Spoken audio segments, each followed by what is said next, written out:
Go ahead and open your game. Okie dokie. Alright, let's open some cards, y'all. And I'll just chill on the couch for a minute. Yeah. I guess I could chill on your chair. Yeah, I guess it's probably better if you chill in the background if you want to. So you can still see me. Yeah. Alright. Hi everyone. It's been a while since I've been on stream.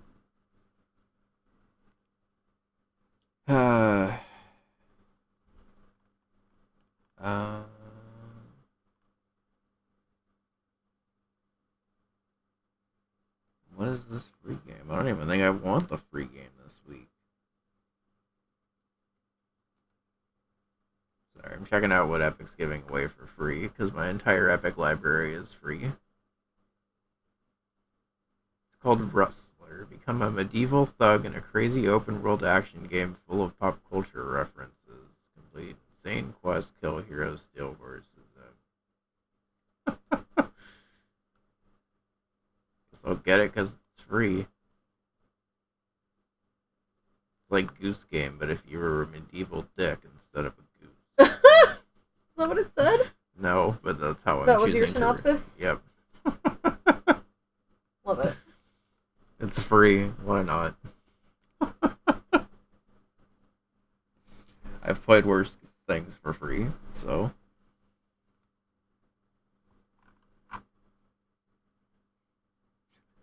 Its subtitle, though, is officially Grand Theft Horse, according to the page. Okay,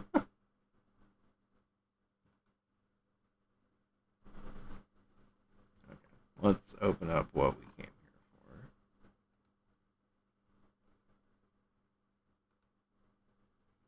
for.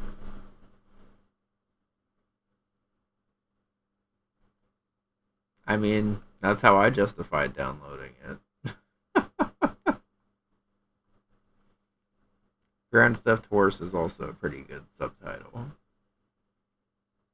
And, like, honestly, if they were going with Grand Theft Horse, I think they could have probably put in the reference that it's Untitled Goose Game, but you're just a medieval dick, basically.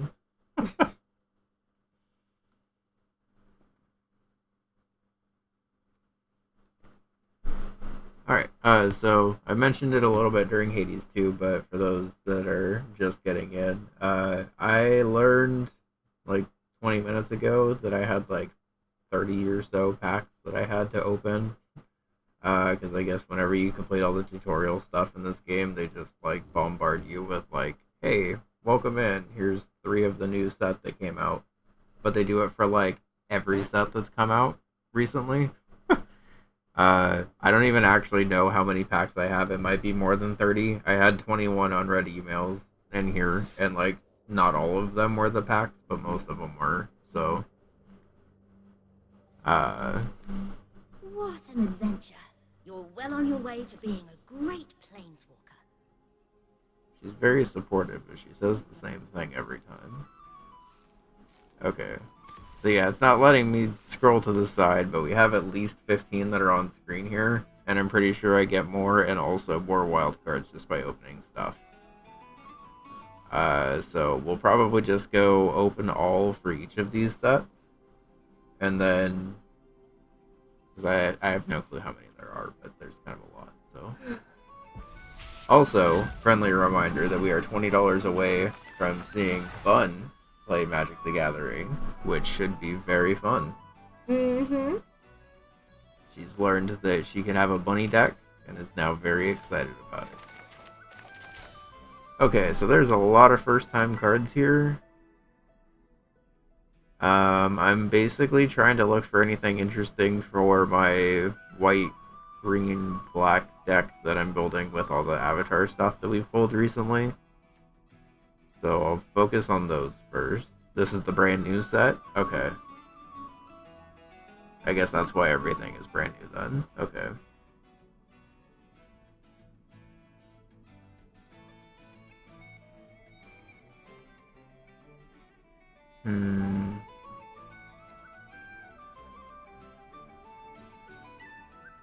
seems pretty good.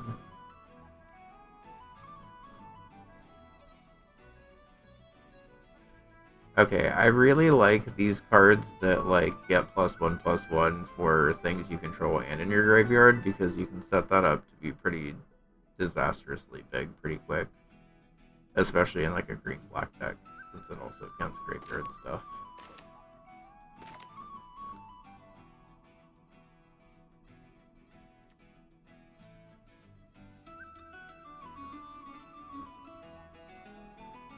Okay, that's actually pretty helpful if you have stronger stuff on already.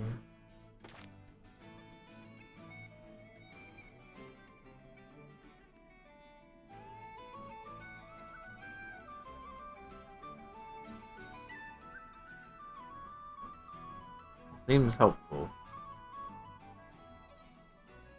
I guess 3 mana is kind of expensive, but with how many games I've had that just end because I don't have any lands, this seems helpful to just go get one.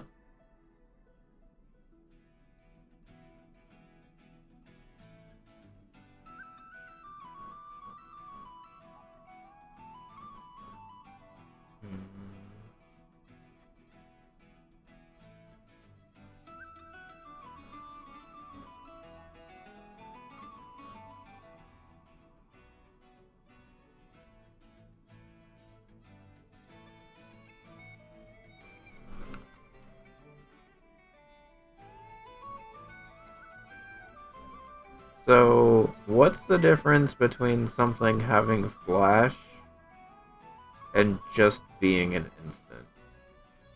Because I guess I don't really understand what flash is, if it's basically just saying instant.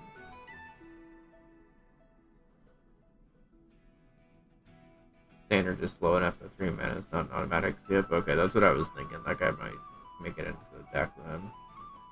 I have a lot of like one-ofs right now, but I figure if I play the deck a little bit more, I'll know which I need to like make duplicates of and which are kind of just like in the deck because I like the card art. um, but since I can obviously take stuff out later. Mill 4? Mill 4 seems ridiculous, right? Especially since I can return a permanent to my hand after that. That's like mill 4 and then just draw one of them.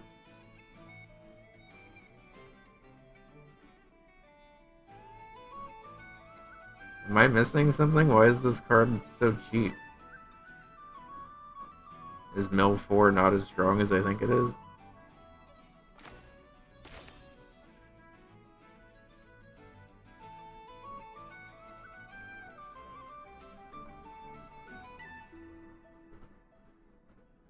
There's an additional cost to cast the spell Blight 1 or pay 3. Oh, and this is what you guys were talking in chat earlier, where Blight's basically poison, but without the counter thing. Or the other, like, 10 counters you lose thing.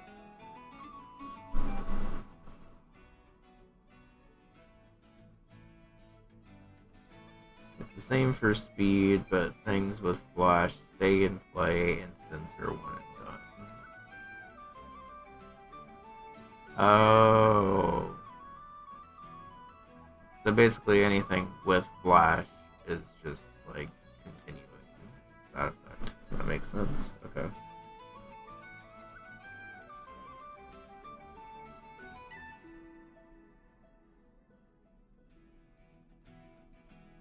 Yeah, it seems like it's a hindrance thing, but also for exiling a target creature, and you also can also just pay an additional 3 mana, which is fine, I guess.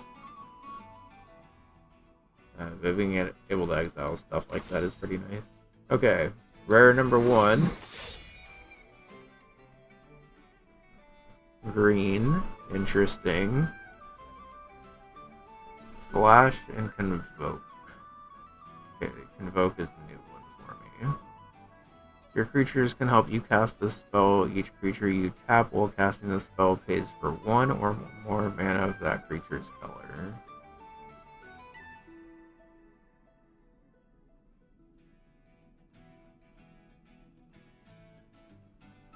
Okay, so is it saying that in addition to granting things flash, I can also convoke them by tapping to pay for it? That seems cool, if that's how that works. When this creature enters, choose a creature type. Other permanents you control of that type gain hexproof and indestructible until end of turn. Okay. This guy seems pretty good.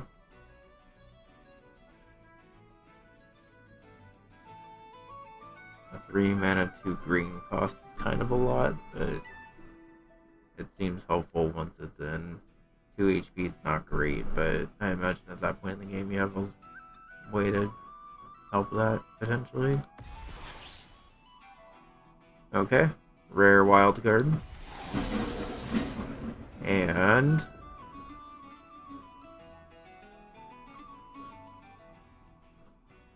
that card has flash and in best case is 2 green and tap 3 creatures.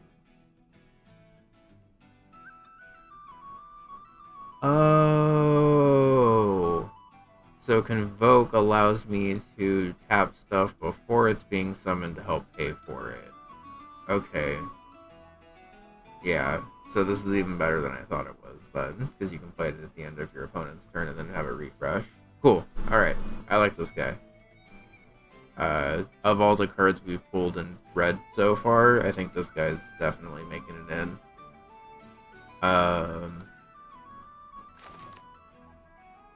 This instant, honestly, is an additional cost to cast this spell. You may blight one. Oh, because there's an additional cost thing. Destroy target mana creature by 2 or less. If the spell's additional cost is paid, you gain 2 life. And that sounds fine. But this Eclipsed Elf looked good. And this guy looked really good. We'll read this one anyway. I don't think it's coming in, but whenever this creature enters or transforms into Ashling Rekindled, you may discard a card. If you do, draw a card at the beginning of your first main phase. You may pay water if you do transform. Whenever this creature transforms into Ashling Redbound at the beginning of your first main phase, add 2 mana of any one color. Spend this mana only to cast spells with mana value 4 or greater.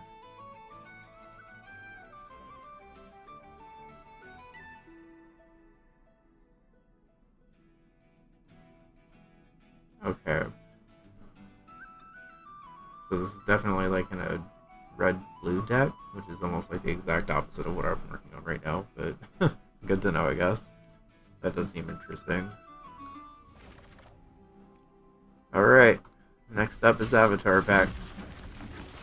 We have a lot of these, but we don't have all of them by any means.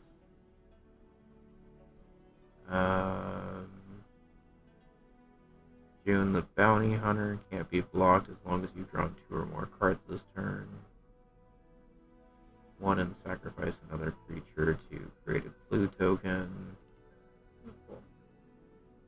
If you leave a review of the piercing shop, they'll give you 15% off your next jewelry purchase. Oh, nice. So I left a review. I should have done that last time, I guess, but That's okay. the next piercing I'm getting, I'll have to buy 2 pieces of jewelry, so that'll actually be more helpful.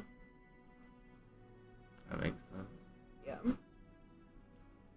Suki the Kyoshi warrior's power is equal to the number of creatures you control. Whenever Suki attacks, create a 1/1 white ally creature token that's tapped and attacking. Alright, well, she's making it in, and honestly, June might also make it in, because we're doing a green-white black deck, and both of those look pretty good.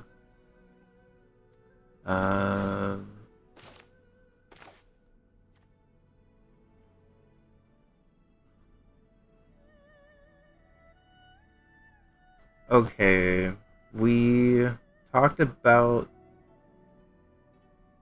how was that bun? There was a bun in the last pack? I didn't see.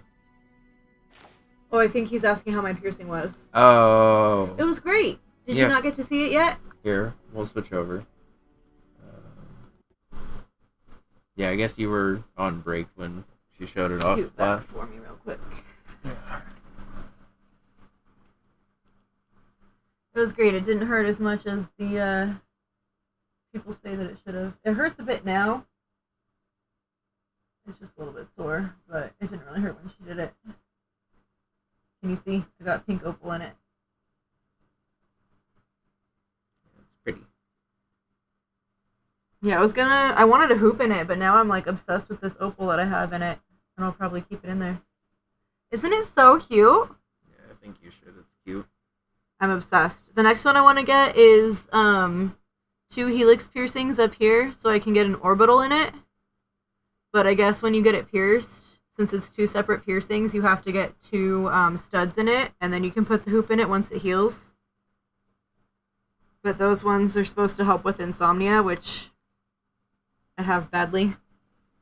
That's the $600 goal, though. We'll focus on the $550 right now. Yeah. For those that don't know, Bun is also interested in learning magic at 550 and wants to learn that bunny deck specifically. Yeah. But the conch one that I just got is supposed to help with chronic pain and stuff, and like, I don't know if it's a placebo effect, but it's been helping already, so. That's good. I'm fine with placebo effects, like, as long as it helps. Yeah. Whenever you attack, create a 2/1 colorless construct artifact creature token. That's a lot of words. With flying named Ballistic Boulder that's tapped and attacking. Sacrifice that token at the beginning of the next step. Okay. 0/4 with Defender and Reach. Well, wait, why does it have an attack effect if it also has Defender? Does this effect trigger even if this thing isn't getting, like, an attack in? Like, if it's just sitting on the board for defense or whatever? Okay. In that case, that's not bad. Okay. Because I've noticed having a defender on board is pretty helpful, especially in these, like, decks that need to build up a little bit more.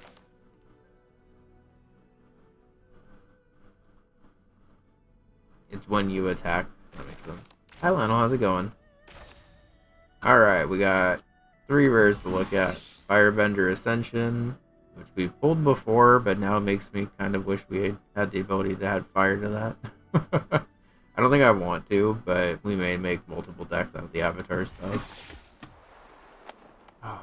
But now I really want to. That's really cool card art for Zuko. Beginning of your first main phase, choose one that hasn't been chosen, and you lose 2 life. Draw a card, put a +1/+1 on Zuko, add fire, exile Zuko, then return him to the battlefield under an opponent's control. Oh. I liked that card until the last one. Cute.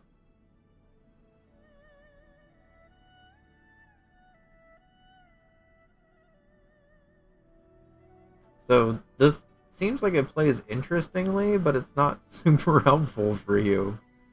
Because if I'm reading this right, basically turn 1, you get turn 1 through 3. Basically, you get like good stuff with Zuko, but then on turn 4, you exile them and then give them to your opponent, and then your opponent just does the same thing where they get the same 3 things.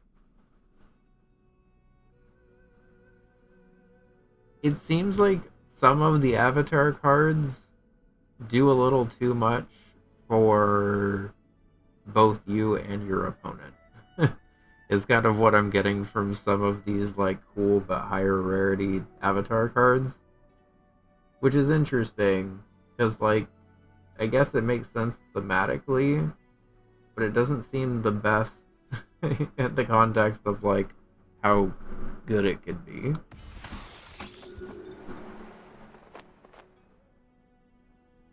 Okay, Azula, the Cunning Usurper, Firebending 2.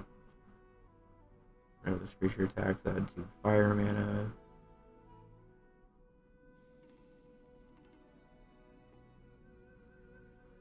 Yeah, I like all of these effects like sound pretty cool, and then you get to the bottom and it's like now your opponent gets these things too, and it's just like, oh. And that's kind of why I liked the black cards out of this, because they kind of just seem like the more like ruthless parts of Avatar, where like only one side gets stuff. During your turn, you may cast cards exiled with Azula, and you may cast them as though they had flash. And of any type can be spent to cast those spells. That's pretty cool.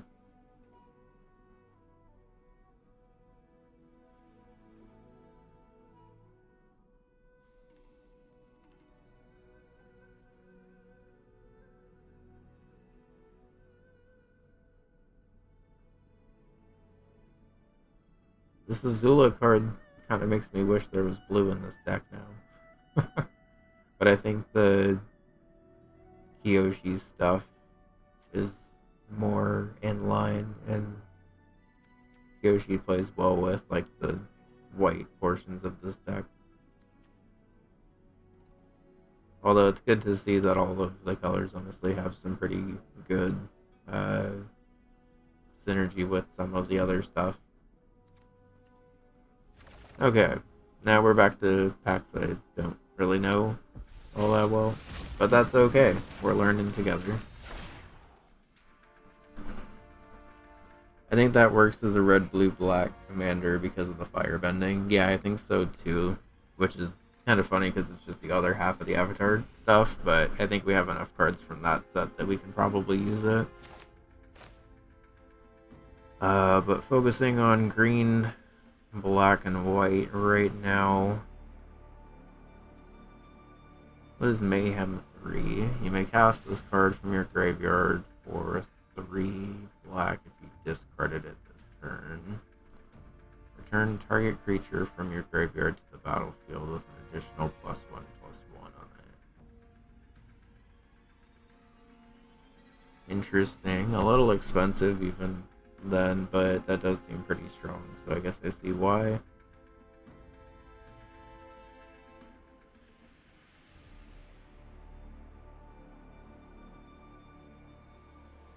That seems pretty good. Even if you just lose the 2 life off of it.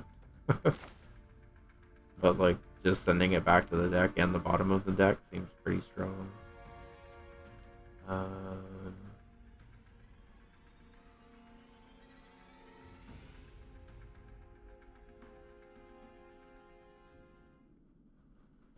2/2 early attacker, and then you can tap it so it gets +4/+4. It's not bad.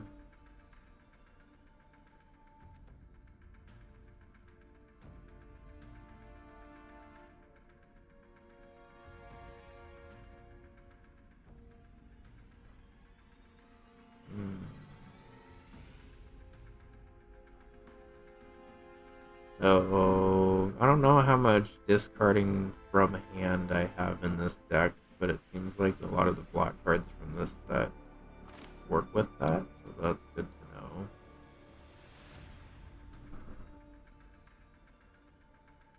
Where in the world do you have it set to have notifications for every single message? I think it's Chibi's Discord, and I forgot to change it.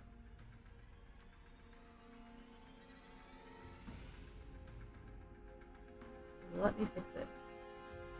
This spell costs 1 less to cast, and if it targets a spider, target creature gets +4/+4. Okay. And it's an instant? That seems pretty good. It's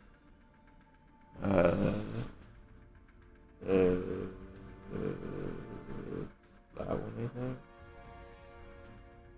Yeah.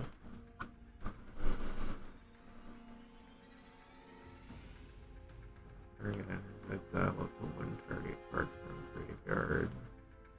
Target creature you control connives.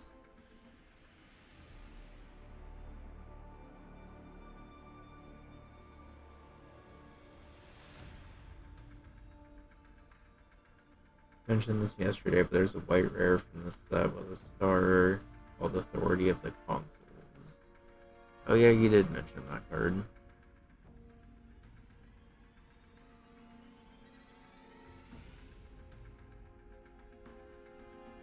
Okay, so this is a draw a card, discard a card mechanic. If you discarded a non-land, put a +1/+1.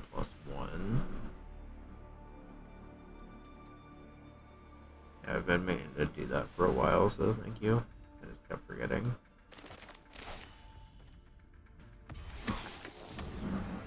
Okay.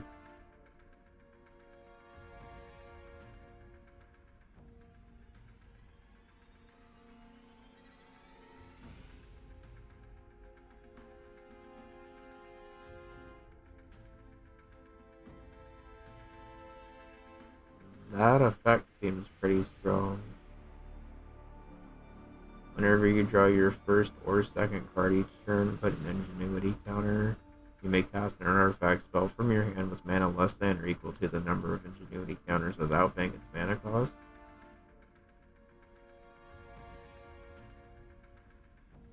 Okay, so whenever we do make a blue deck, I think that's making it in, because that seems pretty strong if you're able to just keep that on board for a while. Yeah, I don't exactly remember what set we were opening here, but I like the set for the stuff we're trying to build right now. We also got another green saga card. Step 1, mill 5 cards. When you do this, saga deals damage equal to the greatest power among creature cards in your graveyard to target creature.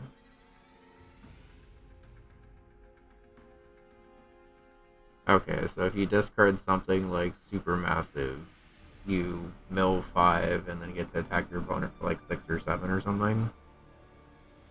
Target creature you control gets +2/+2 till the end of the turn. Return target creature from your graveyard to your hand. And then sacrifice it after 3. That seems pretty good too. We have a lot of green saga cards, it's funny. Chosen by Valgavoth. Enchant creature you control. Enchant it gets +2/+2 for each aura and equipment attached to it. All damage that would be dealt to you is dealt to enchanted creature instead. Okay, so depending on how many aura and equipment pieces you have, this seems like it could spiral pretty quickly. We'll maybe do a sweep once we're done to see if there's anything else we want to add in, but I still don't even know how many we actually have, so. Alright, we got another rare wild card from opening so many packs, so that's good.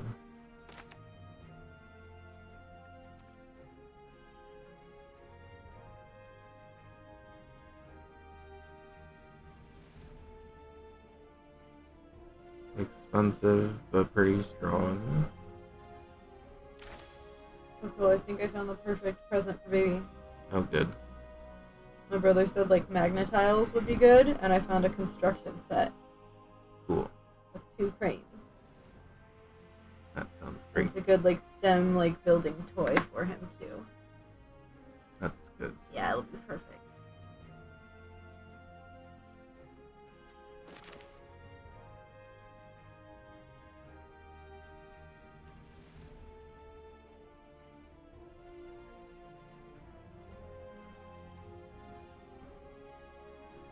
Why did we get like an alternate art here? Why is this card colored like this?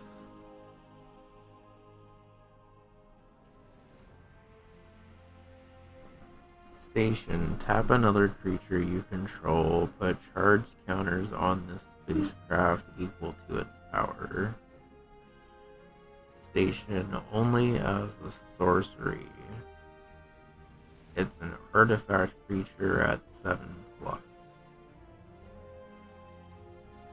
So you play this for 7 mana. It enters just off to the side or whatever. and then you have to tap another thing you control, and for each thing you tap, it adds to this extra counter, where it eventually then comes in at a 7/7 flying. I like thematically all the 7s, but 7 tap seems pretty... seems like you're kind of giving up a lot to get this after getting it on the field with 7 mana. I guess it's kind of nice that it fits into anything and can just be like a fine long-term thing. I am interested in trying it at least.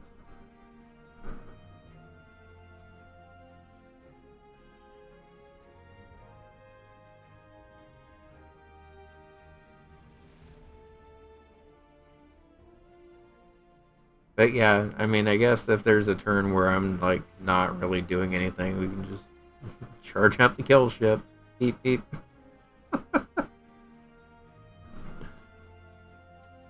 Um,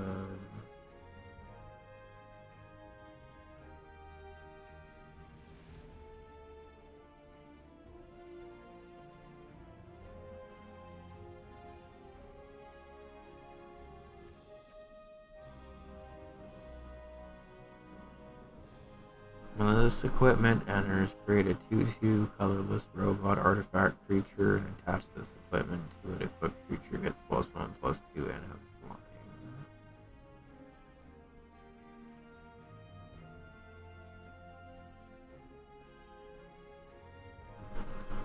That seems pretty strong.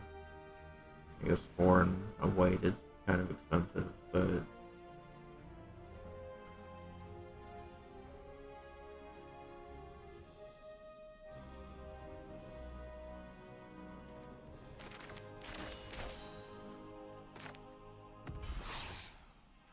oh, pretty full art, I guess. Cathedral of War. This line enters tapped, exalted. Whenever a creature you control attacks alone, it gets +1/+1 until the end of turn for each instance of exalted among permanents you control. Tap to add a colorless. Okay. I don't think I really have anything in the colorless deck, so I guess that's more for the future, but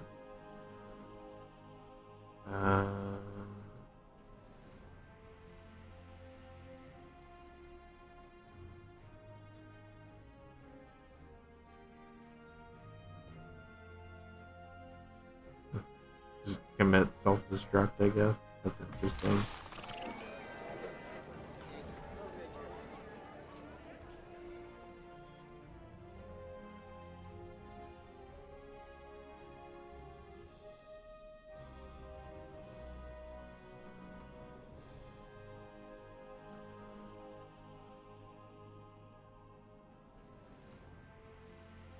Hmm.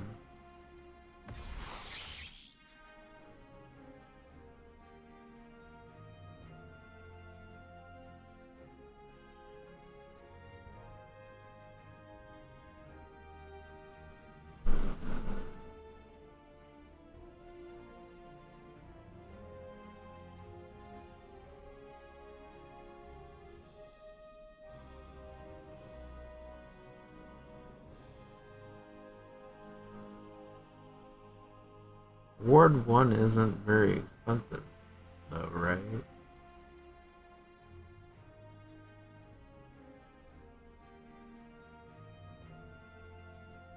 And they can just pay that whenever to cancel that out. Oh, you got two. This card is not legal in the following formats: historic, traditional, historic, brawl. Okay.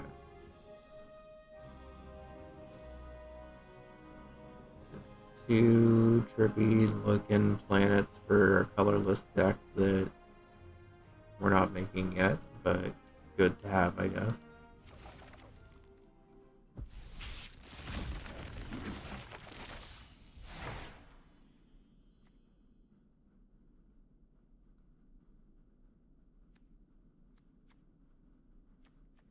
Yeah, I guess that's true.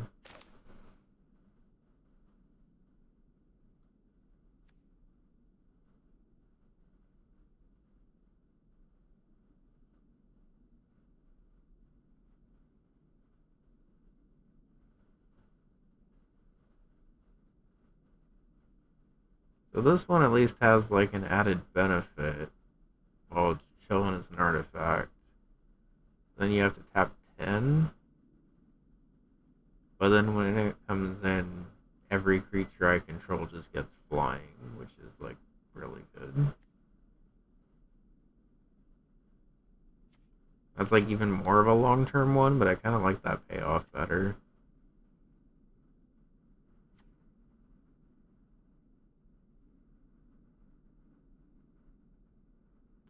-3 is pretty strong. Okay.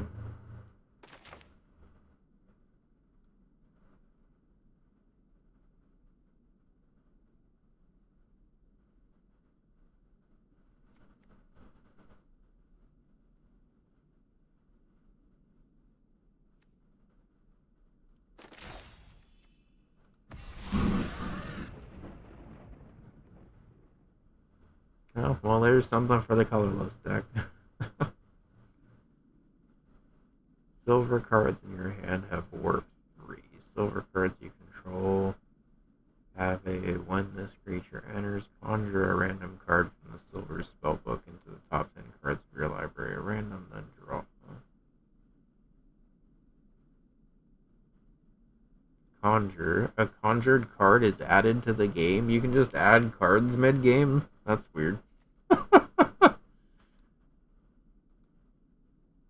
What is a conjure? Oh, there's like a lot to choose from.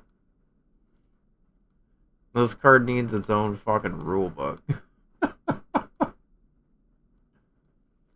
That is a lot of choices for one card. I don't even know how many of these silver... I've been saying silver, it's sliver. I don't even know how many of these sliver guys we have.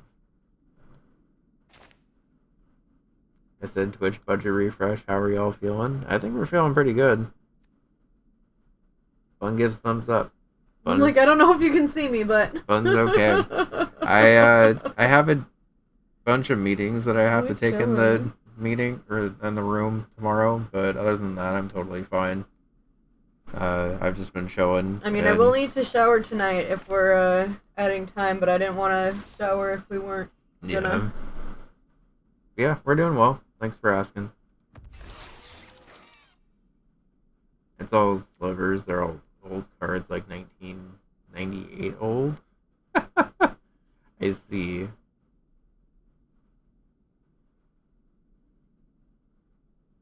That's a kind of cool card, then.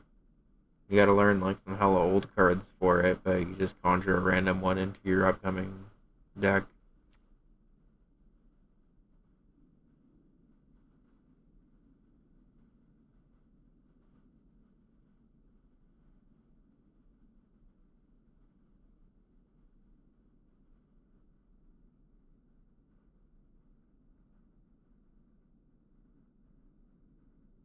This seems really good. It's definitely not like here for the attacking, but just getting it on and off the field over and over again seems like you could have some pretty strong advantage if you have mana built up to just warp it on and off.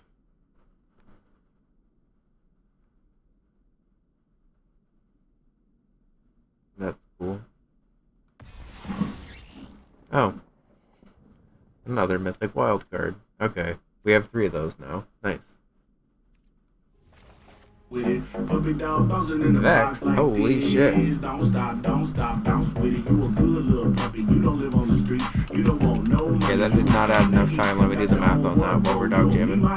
Take a shit and walk off like you shit don't stink. You your That own should have added boss. 200 minutes. It did not add nearly enough time. You ain't got no fleet. Bouncing puppy like you trying to Vex, get thank you. Bouncing little puppy, bouncing for me. You can hang with your girls or you can chill with a tree. I can leave you in your cage and you won't even pee. You can fetch a ball, but you ain't fetch it for free. You can chill in the house, but you love when we leave. You a good puppy, you ain't sassy. You don't lick me in the face, that's nasty. Said you a good puppy, you ain't sassy. And you don't lick me in the face, that's Pause nasty. your fight to dog jam. Okay, so 10, 20, At least you didn't lose your fight to dog jam. 50, 60, Thank you, Vex. Vex, thank you. You're the best. And yeah, we are doing very well. Thank you for asking. We got some stickers to give away. We do. How many? 5 is 10? Yeah, that was 10. Is it for tier 2? Yeah. Oh, that was 10 subs. They were tier 2? Yes. Sorry, I did the math wrong on that. Reset, because that's not enough time then. 1, Holy 2, shit, 3, Vex! 4, 5, 6, 7. Oh my god, I didn't even see that! I didn't do the math right. We're up to like 6 hours or so now. Thank you, Vex. Holy shit. So whenever we do sticker giveaways, we got like 5 to do. So if anyone has not won all of the stickers yet, that would probably be a good time to win them. Holy fuck! Thank you, Vex. Goddamn. Thank you, Vex! I will say I was shocked to see you do subs and not tips. I thought you were for sure gonna hit the tip goal for me to do magic. I think 226 is like a PB for subs during a subathon also. Yeah, Oh my god. Oh, they did not give me very many of the... Holy cannoli. They did not give me very many of the Final Fantasy cards. Holy momoly. You're the best, Vex. Thank you. I don't know what sound that was. Oh my god, thank you. Oh my god. This is a really funny Tier card. heckin' 2. Yeah, that's ridiculous. Thank you, Vex. Whoa. Yeah. You did not lose the fight, Crunch. Woo woo. GG. Paladin's Arms. Job select. Equipped creature gets +2/+1, has ward 1, and is a knight in addition to its other.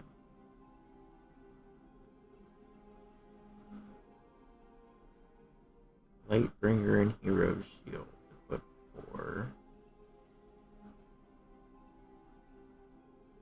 Interesting. Okay.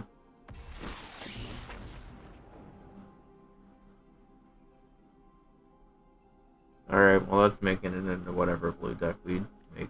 Because that's like all blue does.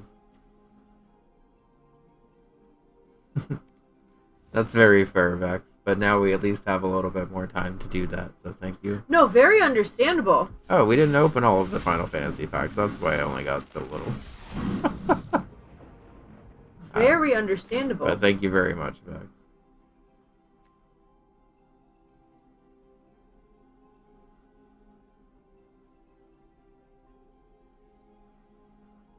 Okay, this seems great for that deck.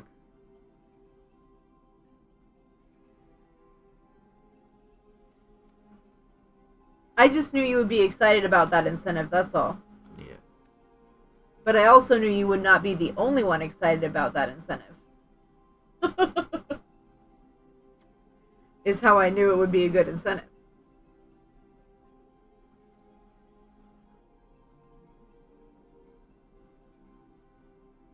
This Final Fantasy set is pretty cute. You're pretty cute.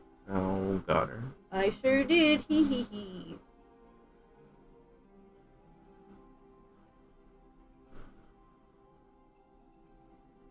Yeah. Yeah, no, I knew that there were several people in this chat Very fair. / community that would be excited for that one. You just got the ball rolling on it. Yeah. And rounded us up to an even amount, so thank you for Yeah, that. from the 501 we were at.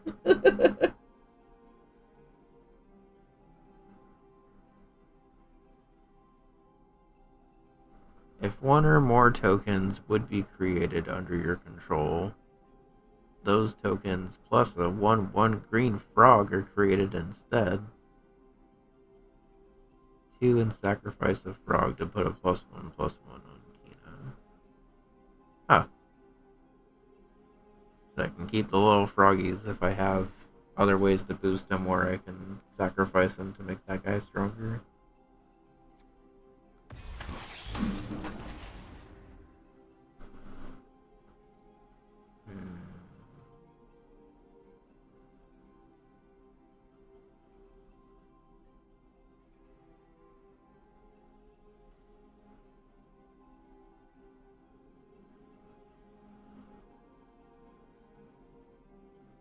What Final Fantasy is this guy from?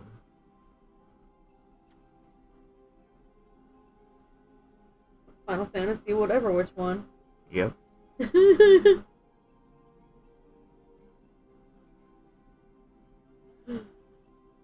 This card seems really good.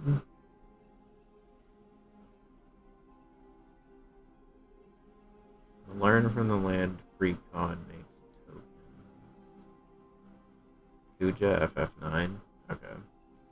I guess slight admission, I think the most I've ever played a Final Fantasy game is most of the way through Final Fantasy X and a little bit through 10 too. I guess I also played a little bit of 13, but I never really went back to play the other ones. As Roy enters, you may search your library for a bird or basic land, reveal it, put in your hand, and shuffle. Whenever he attacks, put a +1/+1 counter on target creature. Then double the number of +1/+1. Oh, that seems great. Okay. Like, even if I don't have the birds to go with this, just searching a basic land and then getting it on the field and having him sort of snowball other stuff, like, really fast, actually. That seems pretty good.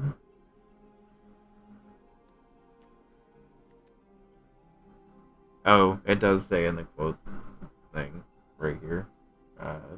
9.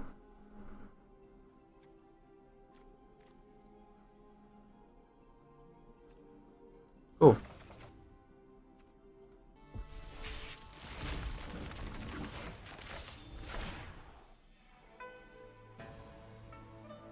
This format is interesting.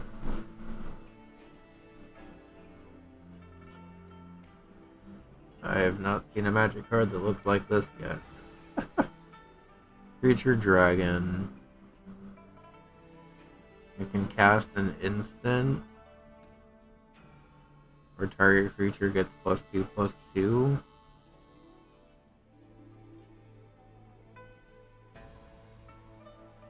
When this creature enters, remove all counters from up to one target creature.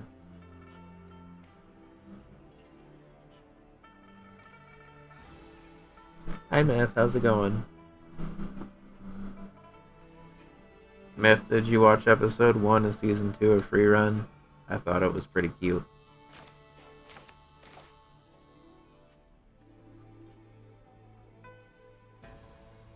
This is the adventure mechanic? Okay.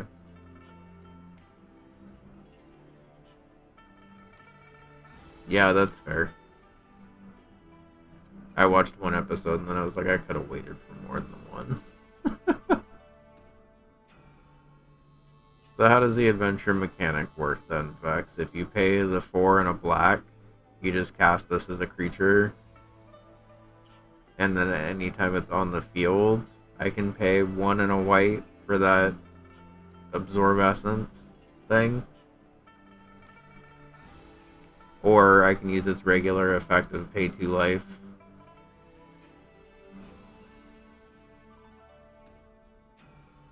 No? Okay. I would need to see how this one plays before I'd enter it into anything.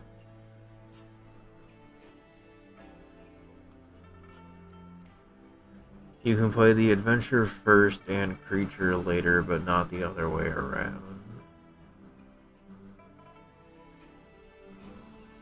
So I can play it as Absorb Essence first, and then it becomes Purging Stormblood later?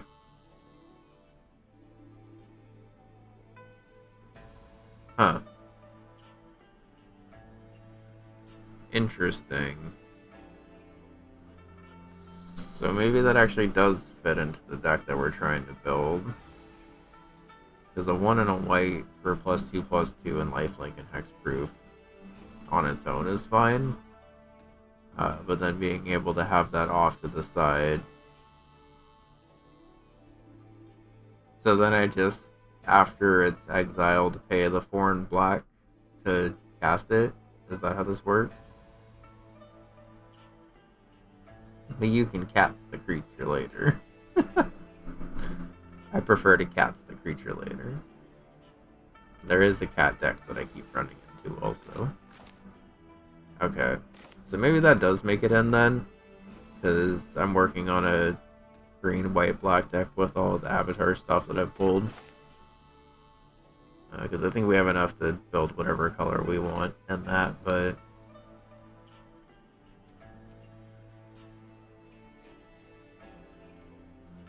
Okay, so this guy is Scry 2.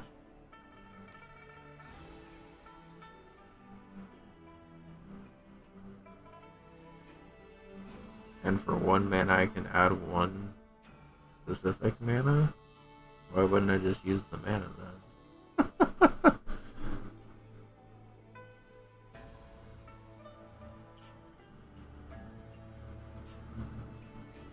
This refreshing itself seems pretty good too. It's just like, oh, we got a couple of those too. Nice.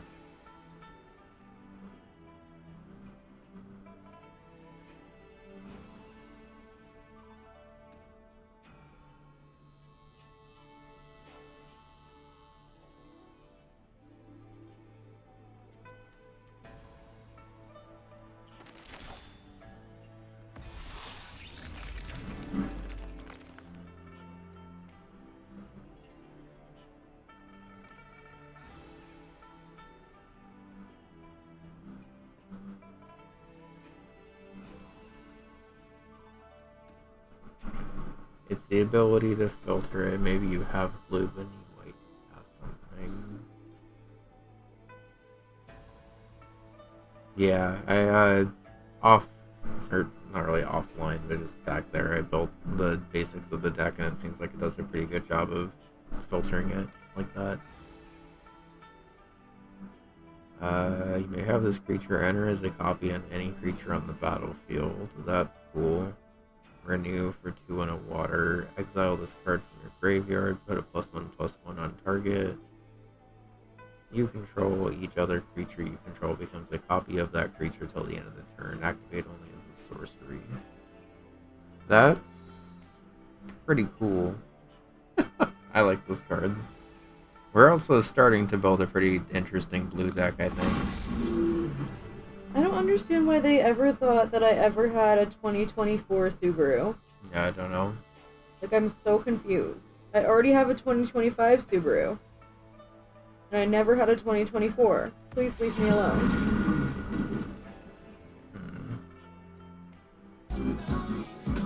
Churro with a raid. Hi. How's it going? Hi, Churro. Hi, friends. Welcome in. I'm CEO. This is Bun. We're 269 hours into a subathon. We're 69. Still here. Nice. Hi, how's it going? We're pulling magic cards. Because the subathon got me into magic. I'm sorry, with all these gifted subs, none of them have ever hit Churro? Well, that seems like a mistake. It does. Salsa Magic had to stop by. Well, you're in luck, because not only am I into magic, but Bun found out that there's a bunny deck, and is now trying to get into magic as well if we raise $20 more. Because that's the goal at 550 tips. But Subathon's going great. We've been live for 12 days, and we're honestly not as tired as I thought we were going to be. Crunch, thank you for the gift sub to Churro. You beat me! You're not into magic yet. I'm slowly slipping. So, I wasn't into magic. I literally had this pulled up. But I will say, there's an electronic version that we're playing right here called Magic the Gathering Arena. I was too slow. We have a ton of packs that you just get for, like, starting the game, basically. Thank you for the follow, and hi. Welcome in. Hello. But there's a ton of packs you get for like just starting the game, and they also have the Avatar, the Last Airbender set. which has some really cute art and also plays pretty fun. So Yeah, there's a lot of bunnies. yeah, there's also a lot of bunnies. I made it an incentive for $20 in tips from now. Yeah. We do love churro in this house. We love churro very much. We're trying to make a few Popper all common decks for a mini tournament among friends next week. That sounds fun. Yeah, my hair is... Yeah, Sio's hair is so long. It's pretty ridiculous, honestly. Especially during the subathon, I'm like, holy shit, this hair is really long compared to what it's been in previous years. Right? But also, I haven't got it cut in like 2 years at this point, so... I chopped mine off last year. I couldn't handle it anymore. And then Sio's has gotten like 1,000,000 times as long. Yours is getting pretty long again now, too. Yeah, mine actually was a lot shorter. I saw a picture of it like right after I got it cut, and I was like, oh my god, it was that short? I do remember you being like, I don't know if this was as short as I was trying to go, like right after you got it, but... But I was getting such bad headaches then, I was like, get it off! Yeah. Yeah, your hair definitely looks really long. Yeah, and yours thick is also, so long, so too. I don't blame you. Yeah. This creature enters tapped. I was like, chop it off. It needs to be above the shoulders, but still below the chin, please. Thank you. Get it off of me now.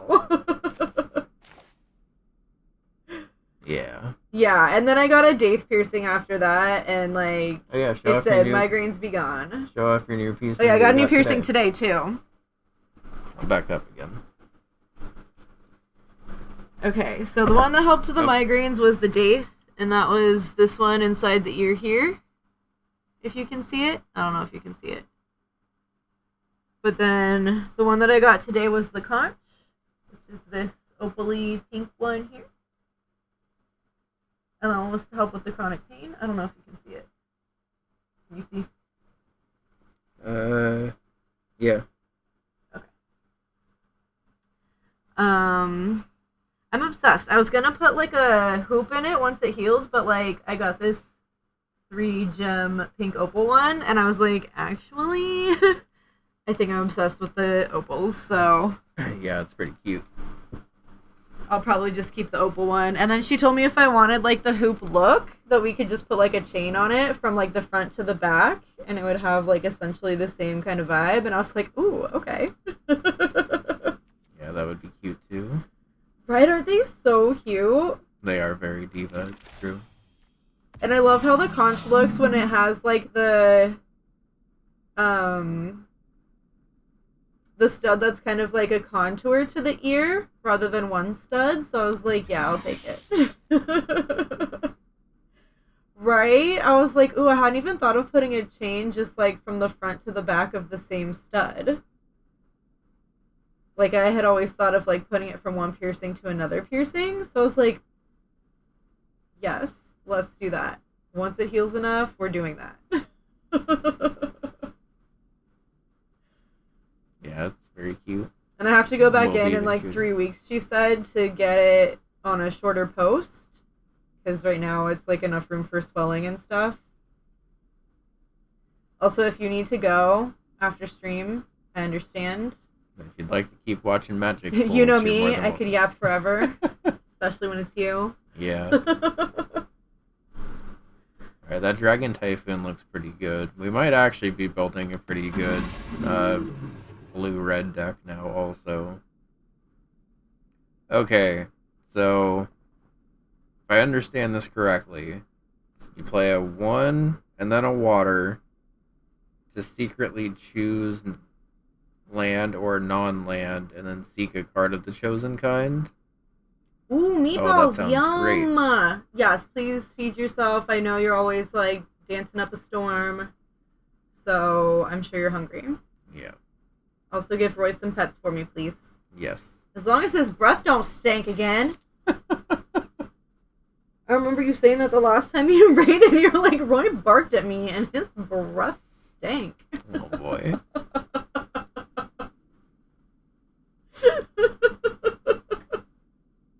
Okay, this guy seems really good for a water deck, if I understand him correctly. I guess we're building a blue deck also. Let's go.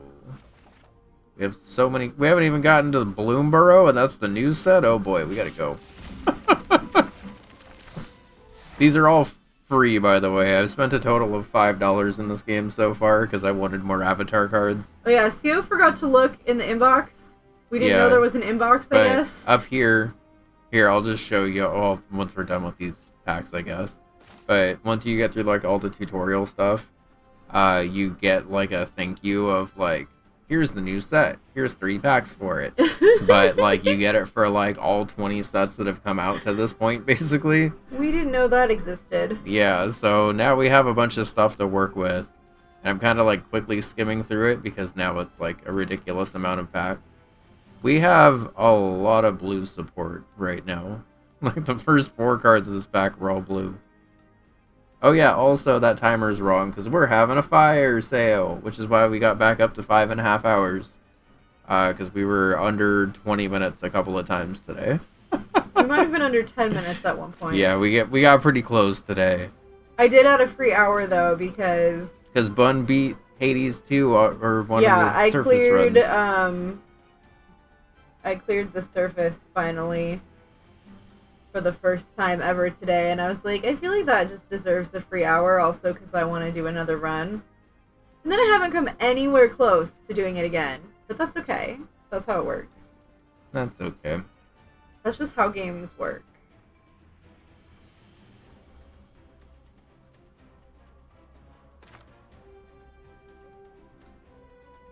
So I'm seeing this set is all about mounts, which I don't really have any of outside of this set, so I'm probably not playing any of these. Yeah. It got pretty close. Yeah, I earlier. think that was right before I did the free hour. But yeah, with Bun being as close as she was in Hades too. That must have been right after I did the clear. So this is like a yellowy gold card because it's meant to be in a colorless deck. Am I understanding that correctly? Because I said we didn't really have any colorless stuff, and then we kept pulling a bunch of it. No. I'm glad that they have so many of these packs starting off. And I also now see why you can't trade with people, because otherwise people would just kind of farm these like 30 packs until they got literally everything they wanted. Gold means multicolor? Okay. Is colorless separate from multicolor? Because in Pokemon, colorless is basically just like anything. Is colorless like a separate mana then?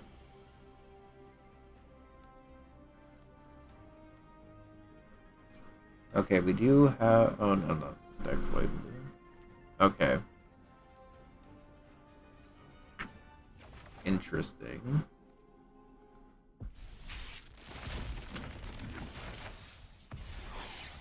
So for anyone who came in on the raid, I have most of an Avatar: The Last Airbender deck built, and we're looking specifically for any green, black, or white cards that fit that, or any blend of those that we can make work. We've gotten a couple. We don't really need like a ton from these, but I figured it'd be fun to open this many packs on stream, so... Also, we only spent a total of $5 in this game and have gotten like 60 packs, which is much, much, much better value than ripping packs in person and getting the physical cards, I guess, but... When a creature with double team attacks, if it's not a token, conjure a duplicate into your hand, then both of them perpetually lose double team. Interesting.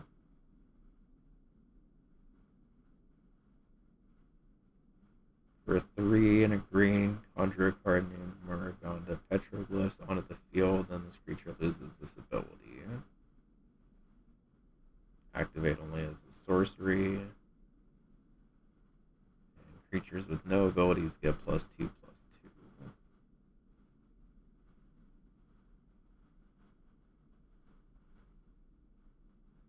Huh. This seems like it would be fun to play with in this deck, so I think I'll probably add it in.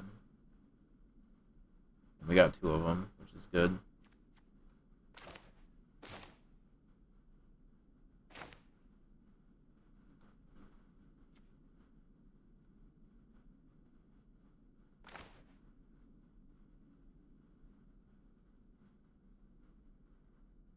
Do we have music on in the background? Yeah, I thought this was gonna have more music, but we'll just turn this back on. I was like, why is it so quiet?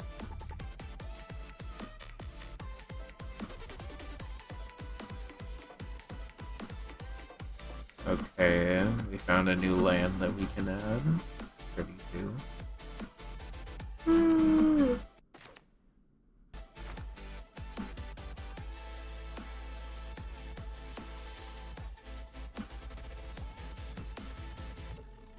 This spell costs 1 generic mana less for each artifact and or creature card in your graveyard.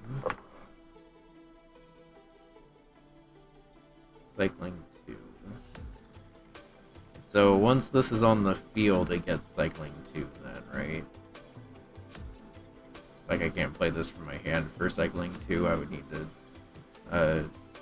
summon it first.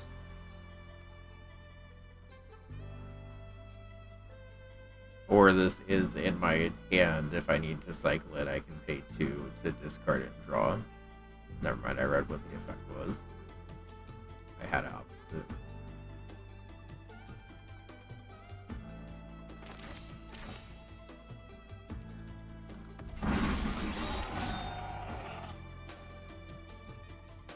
Cycling is from the hand, okay. Whenever Sagan attacks, creatures you control get +1/+0 for each creature you control with first strike or double strike. First strike or double strike. And then at max speed, Sagan has death touch. Other creatures you control have first strike, which means any guy that time this guy attacks, creatures you get pretty quickly snowball there a bit. Okay.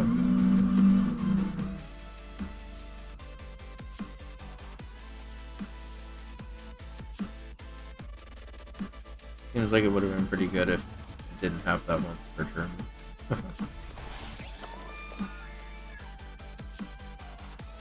Whenever this creature attacks while saddled, seek a land card and put it onto the battlefield path. Saddle 2. Tap any number of creatures you control with total power 2 or more. This mount is saddled to the end of the turn. Saddle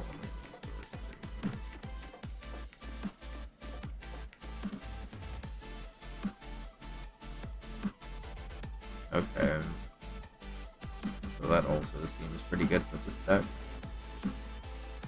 I have no clue how close we are to the end of this, but maybe we just like actually play a game really quick. Because we have a lot of these packs to get through. I guess we also have stickers to give away. I don't know how many people are still here for that, but if you complete it, you'll get a reward. Go here when you're ready to play a game. Play a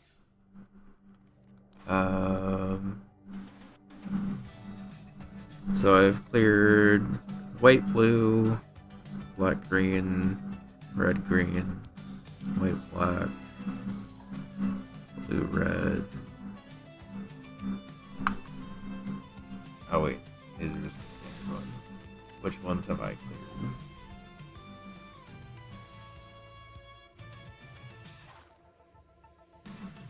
White, blue, black, green, red, green, white, black.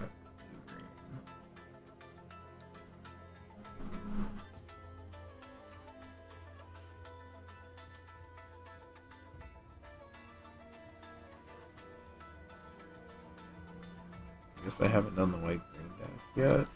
Seems like it would probably be helpful for what I'm trying to build. What an adventure. You're well on your way to being a great planeswalker. You got a quest. Cat attack, cat attack. You get a reward. Go here when you're ready to play a game. Alright, we'll actually try a game with the starter deck stuff. Basically, if you're able to win with one of the starter decks, you get all the cards that are in the starter deck too. which helps you kind of start off your deck a little bit more. Uh,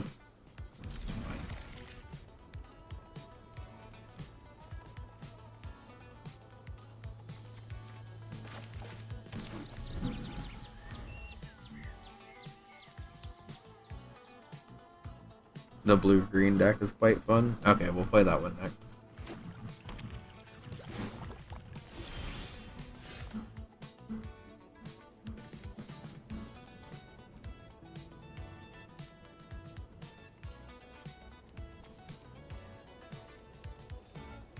Blue-black. Okay.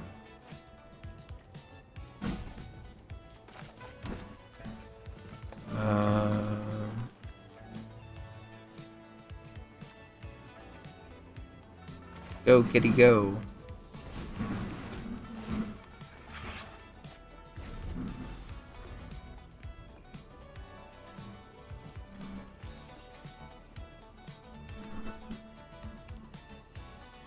This was the first deck you played because of Cat.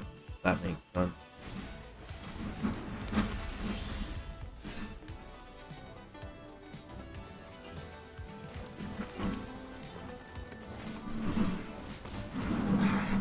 Okay.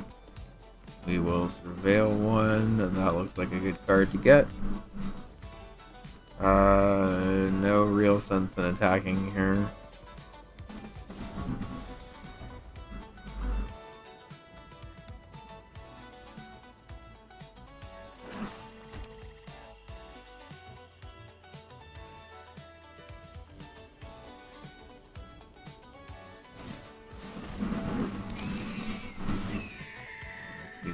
Enters or attacks, draw a card, then discard. Creature gets +1 and has death touch as long as there are 7 or more cards. Yep. Okay.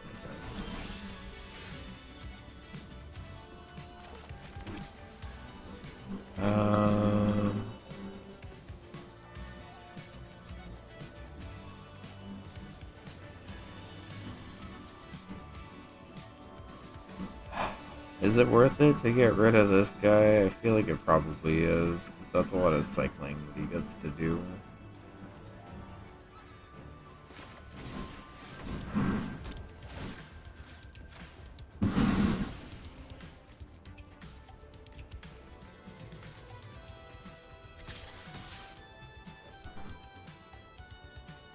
I guess he could just block one, but not the other. But yeah, it doesn't change anything. We still get a little bit of damage in.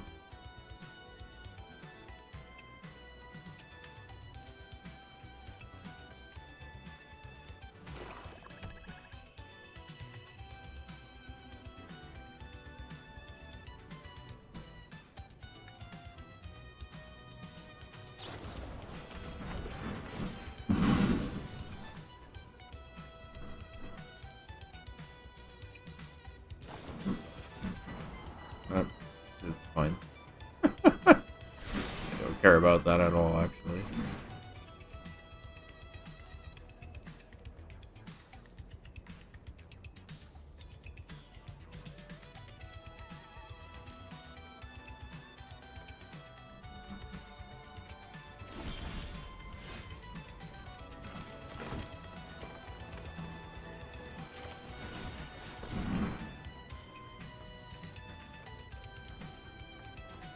This is good enough that if he has something to kill things, he should probably be trying to get rid of it.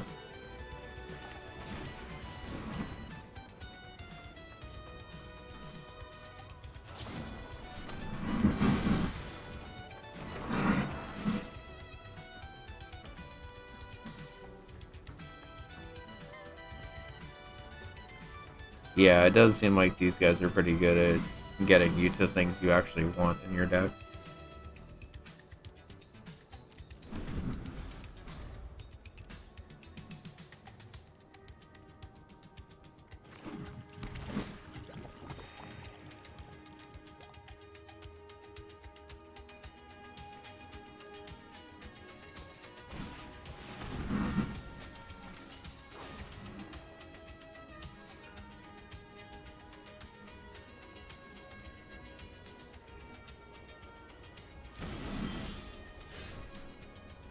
think the wary thespian is not long for this world.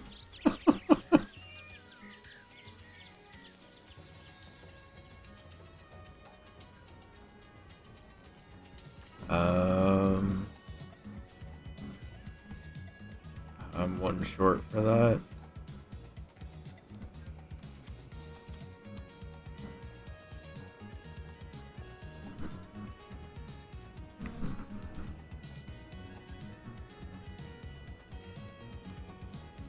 Yeah, I think that's a good idea.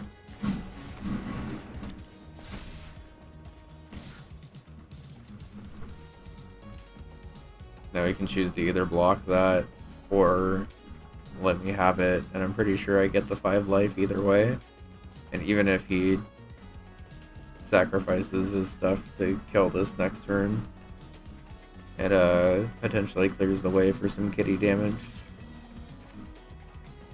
Nice. And we still get through. And we get 5. Nice. Pressure is tap and sacrifice to add 1 mana of any color. Okay.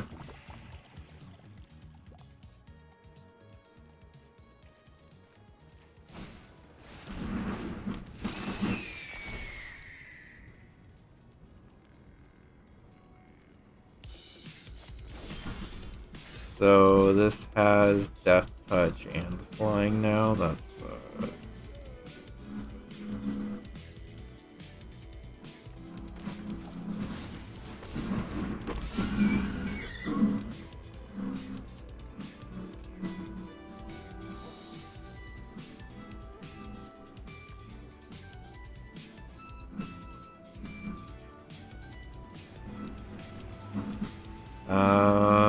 let's. Do we save this for next turn, or do we go all in and force him to block this and then sack this?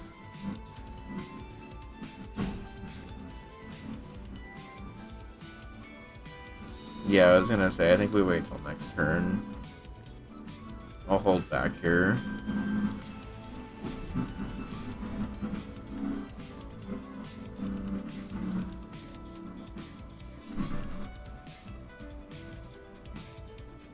Yeah, I think it's better to wait. I think we're close to being able to do it, especially if he has another turn of not really, like, summoning anything here. Is this an instant? It is an instant. Okay. This creature enters mill 3. This creature gets +2/+1 as long as there's 7 or more. Okay. That's fine.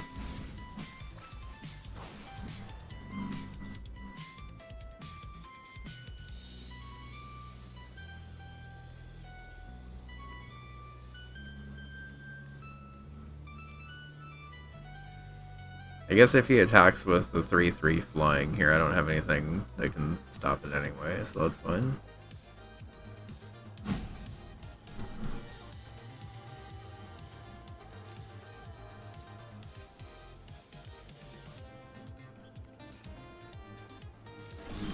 Okay.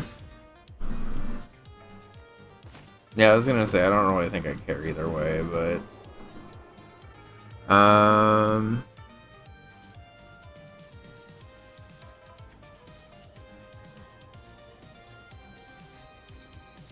this doesn't have Death Touch, does it? But it does have +4.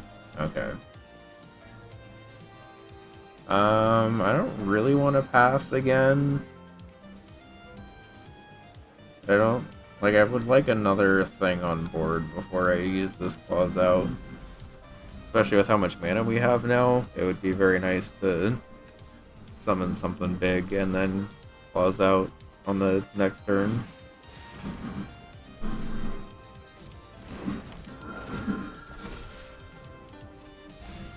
I think I'm probably going to need to do it next turn, kind of regardless of whatever I draw, because he is starting to build up a little bit of an army here.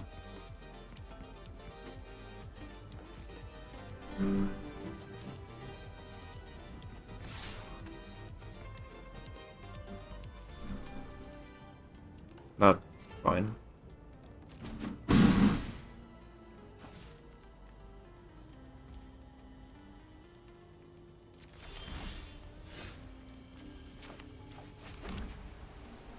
It's not helping me that I keep drawing lands right now.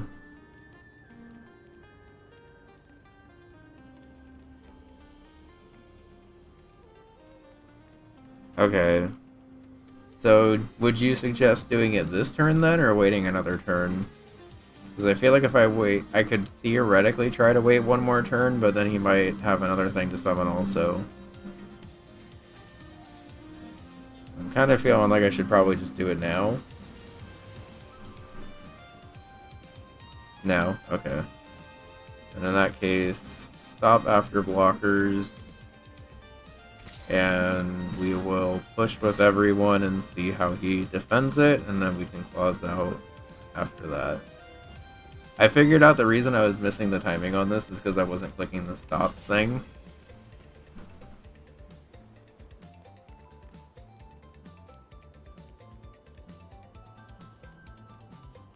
So that guy has Death Touch anyway. But we will kill both of the things he's blocking with. And get in with the kitty.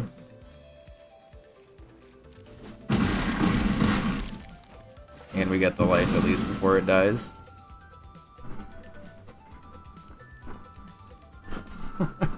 Gonna be honest, I don't think this land helps me. Thank you, Wary Thespian, get that out of the way.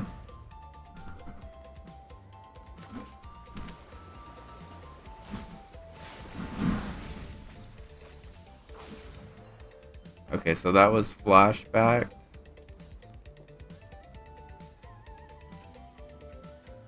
So he has, what, 2 mana left?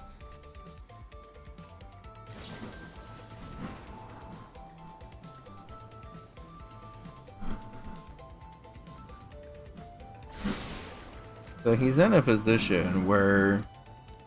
Yeah, I played it from the graveyard. He's definitely in a position where he needs to keep attacking. Go, kitty, go!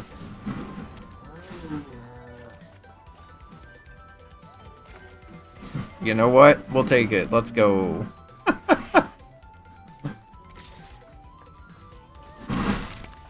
We'll win this with our regular kitties and lions. Like, that is just straight up a picture of a lion. It seems like my opponent is running into the same thing that I am, though.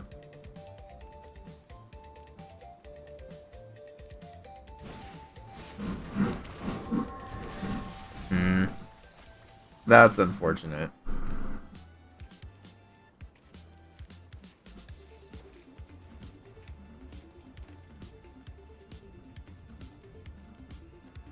I mean, there's no point in you not attacking here, right? I was worried about giving my opponent this many turns on this, but also it's not like I really wasted turns here. I guess I, like, theoretically could have gotten that one attack in. Oh, another one? Oh my god.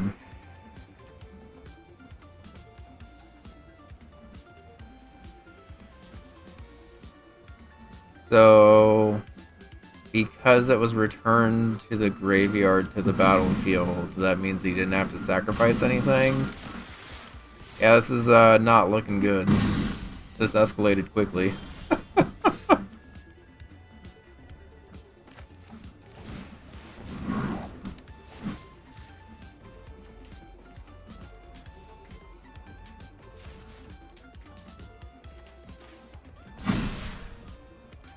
It is done, got the final part for my crazy cat lady in Warframe's final part, and got the character that would fit in with Twisted Sister. Yes, nice. Yeah, it does seem like the long game favors this side. Although this is like a black-blue, not green-blue, but I still see your point.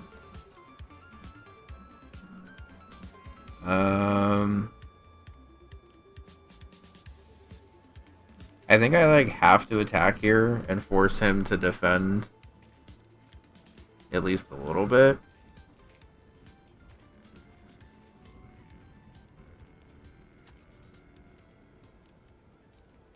And we'll just have full attack. Because he is starting to get a little low on life, so I don't think he can afford to just let all of these through. It's not profitable here. I mean, I think we're in the position right now where we both don't have a hand. And even though I'm sacrificing stuff, I'm also slowing the game down for him a little bit. Because all of these will be tapped now.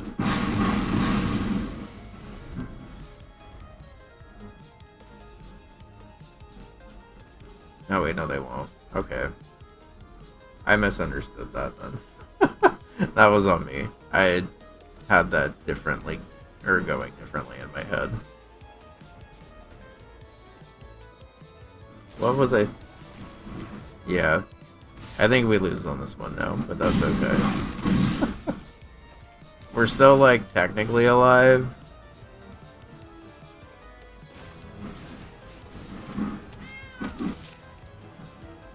This would have been good to have all of my other stuff alive then. I should have just waited. I got impatient. I think had I waited and then been able to tap this and activate this, I think that actually probably would have been enough. So I think this game was winnable, but I think I lose here now.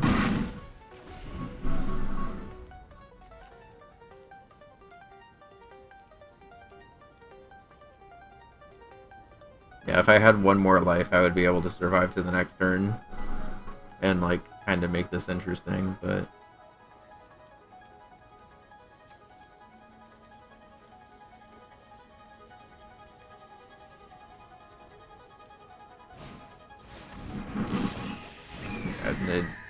I kind of figured it didn't matter, because, like, anything he drew into this 25 card graveyard was gonna shred me here.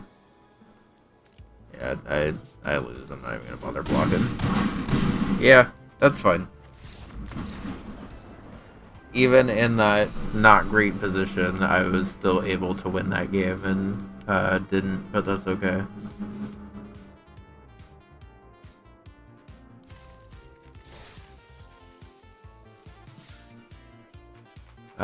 Let's go back to opening packs and then we'll play another game. I just wanted to kind of mix up the pack opening with, like, actually playing the game for a sec. Oh hey, we got another Good Fortune Unicorn, which I actually liked from that deck.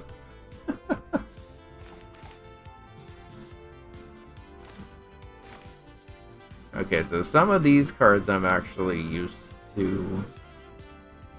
Does this mean we got two of them? That's funny.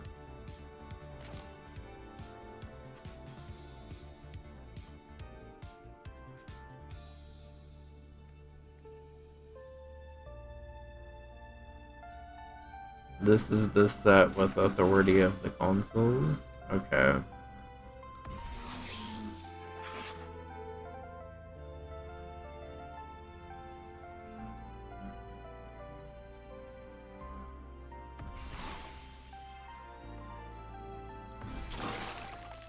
Oh hey, we've played this before. We like this guy.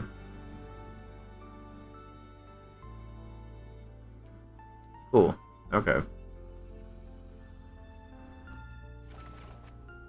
Scoos.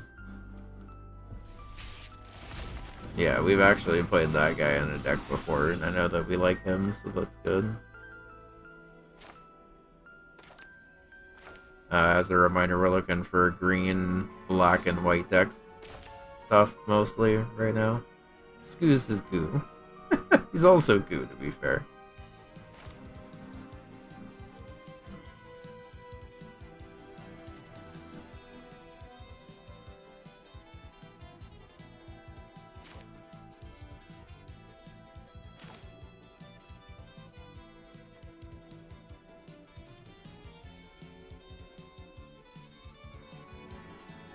Well, we gotta put the puppy in the deck. He's the fierce protector one.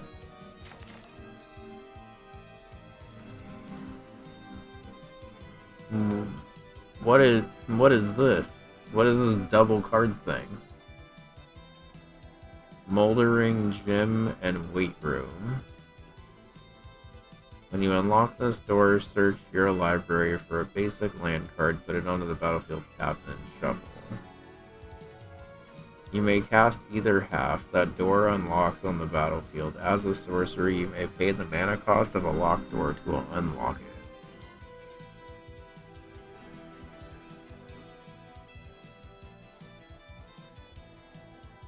When you unlock this door, manifest dread, then put 3+1/+1.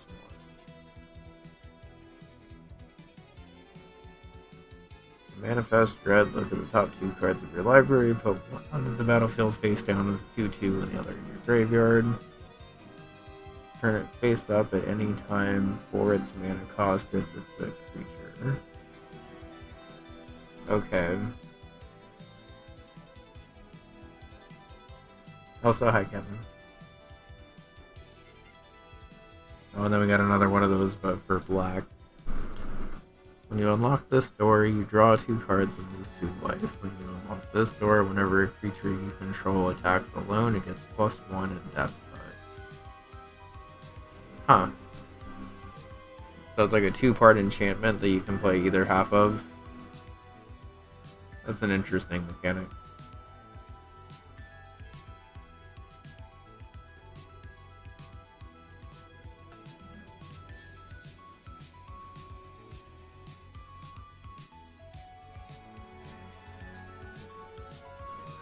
Return this card from your graveyard with a finality counter on it. Activate only if there are 4 more types among cards in your graveyard, and only as a sorcery. Okay.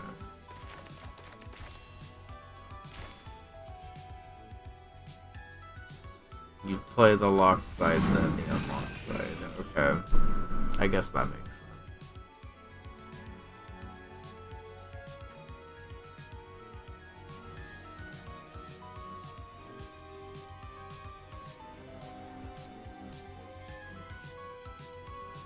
Whenever this creature enters or attacks, create 2/1 white insect creatures with flying.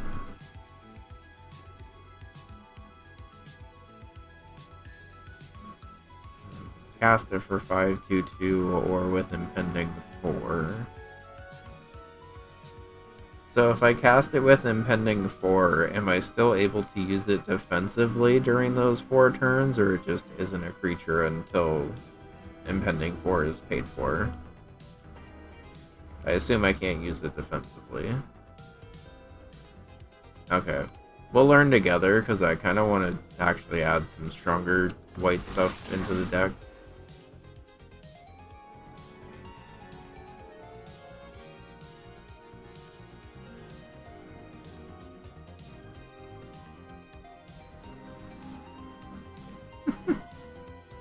A land entered the battlefield under your control this turn, and you control a prime number of lands.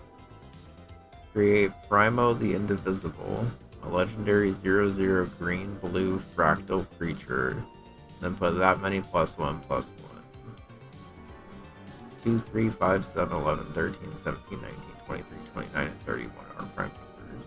Okay. It's not a creature, so it can't block either. Any other abilities it has will still be active. Okay. So, like, if this just had something that affected the rest of the field as its ability instead, that ability would be active, but I couldn't use it to attack or defend. Okay.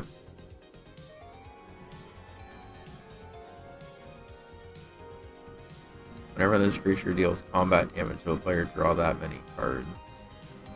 That seems pretty good.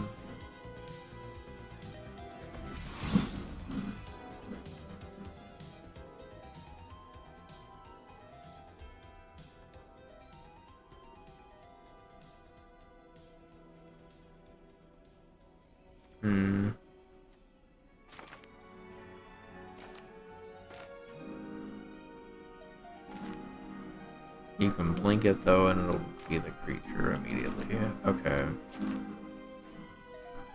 That's good to know.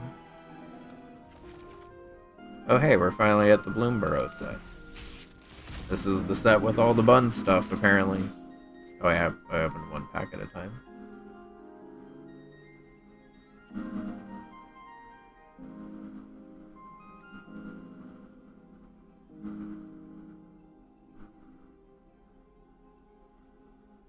Let's cute. There's a card called Carrot Cake, and it's a carrot cake that summons a bunny token. Look at that little bunny knight. That's adorable. Yeah, I think Bun wants to play this bunny deck, y'all. I simply might.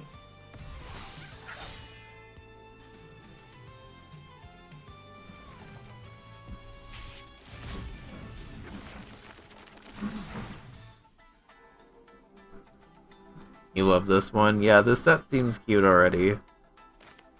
There's the Warren Elder. Look at that little bunny guy. He's a rabbit cleric. Oh. Love him. There's this squirrel that's stuck in the pantry, and the card name's Stuck in the Pantry.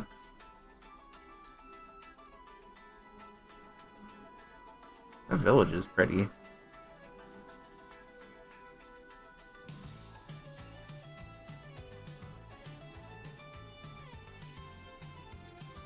You love Link deck? Yeah, I'm kind of curious about that. I don't know if we have any Link stuff, but that's good to know.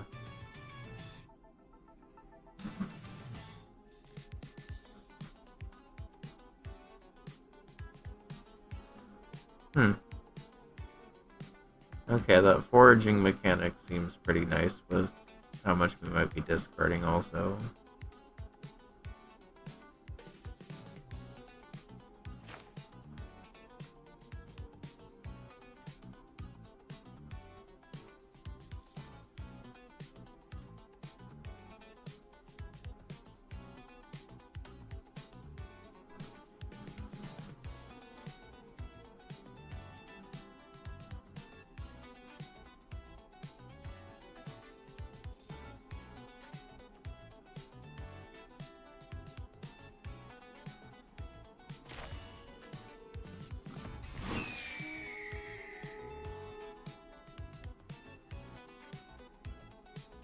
Okay. I don't know exactly how many bird cards we have, but this seems like good bird support.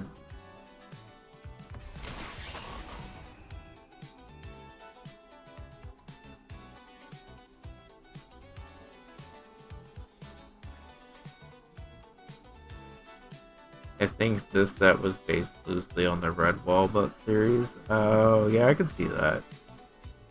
That has a similar vibe to it. Creature enters, tap up to one creature and put 3 stun tokens on it. If you control that creature, draw 2. Huh, okay.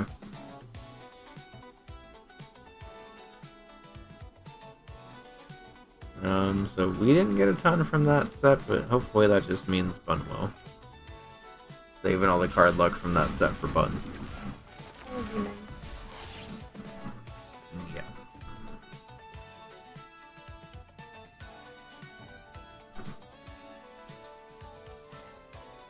Create X amount of 2/1 green varmint creature tokens, where X is the number of creature cards in your graveyard. Slot for 2 and a green. You may pay 2 and green and exile this card, cast it as a sorcery on a later turn without paying its mana cost. Huh. Well, this actually seems pretty good for a green-black deck, so...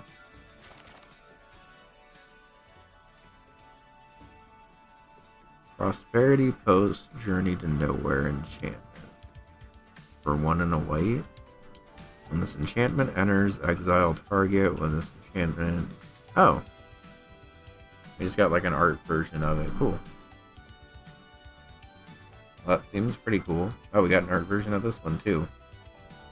Hindering light, counter target, the target's your opponent. Okay. Cool. Those are stylistically pretty cool.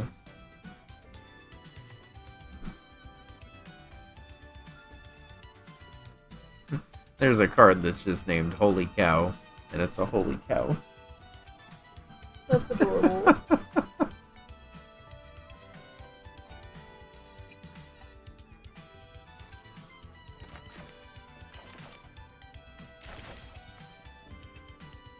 Wait, what? Why is this so expensive now? I've not seen varmint tokens before.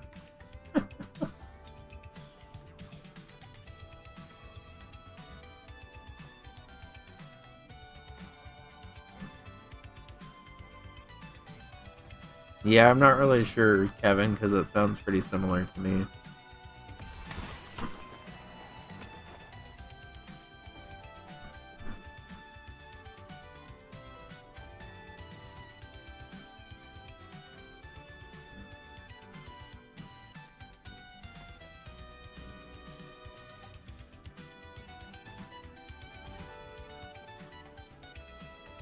Yeah, for sure. I figure once we actually start playing with the deck that I've been building, yeah, this seems pretty good. I didn't really comment on this one, but this one seems pretty useful for... We actually got some good green stuff in here. And I think we'll also add this Journey to Nowhere, because it's a pretty cute card. One last job, and then we're out of the game for good. Spree, for an additional 2 mana, return target creature from your graveyard to the battlefield. Yeah, Journey seems like pretty good removal. +1, return target, mount, or vehicle from your graveyard to the battlefield. +1, return target, aura or equipment card from your graveyard to the battlefield attached. Okay. Interesting. And kind of versatile, but only if we're really using like vehicles and stuff.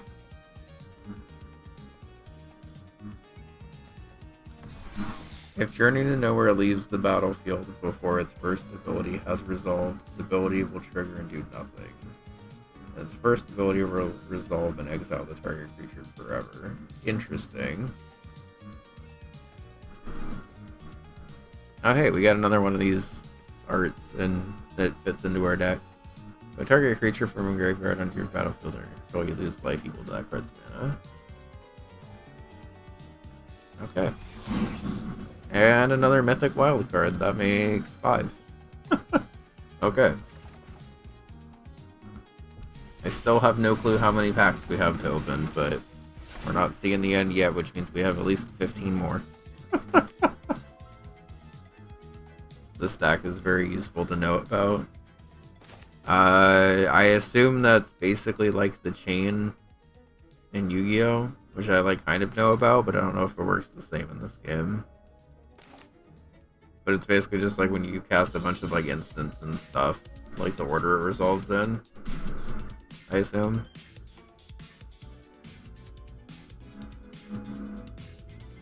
Until end of turn, target creature gets +1/+1 for each creature you control and gains reach.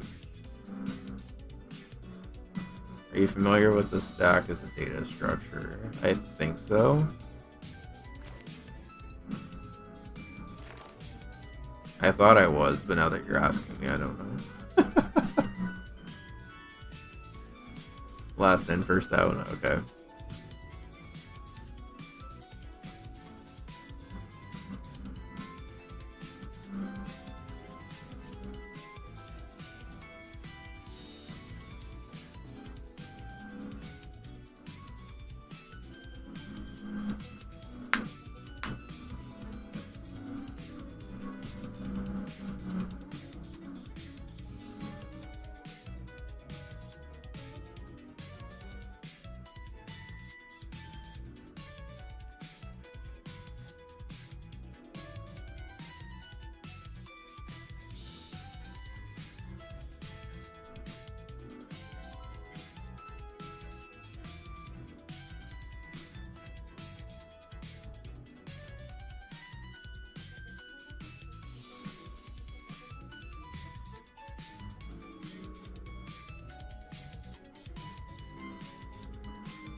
This seems really good.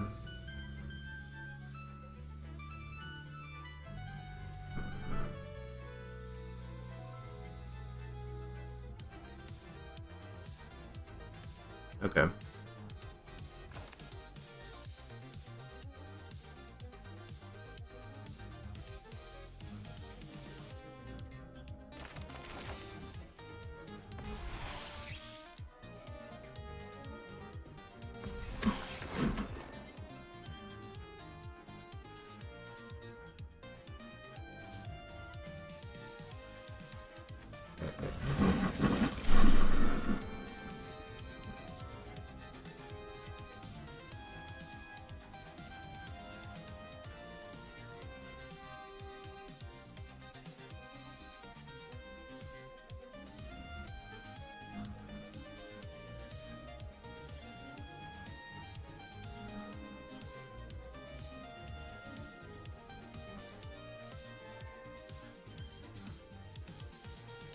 Yeah, she seems pretty good.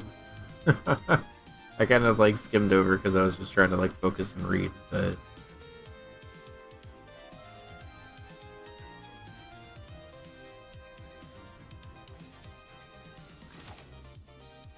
is this the clue set?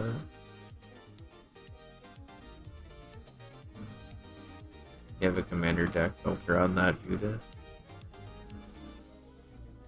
It does seem pretty good. Black red. I don't know if I know how to play black red. Oh shit, we're down to the last 12 packs.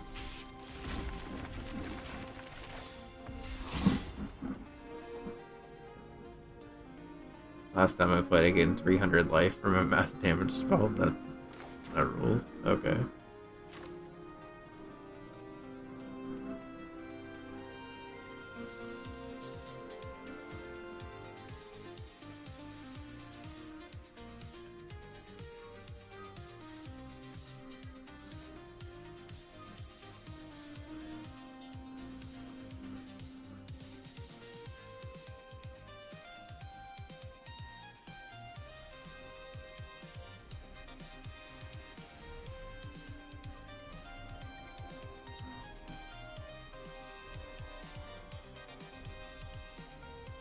Huh.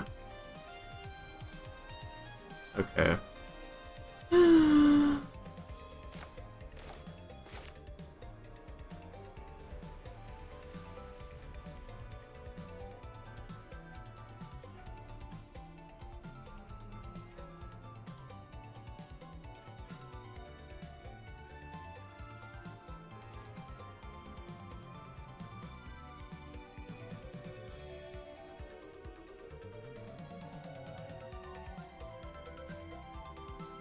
That's interesting. In our earthbending deck, we have 2 of those. I might actually add that in. I'm glad I read that one through.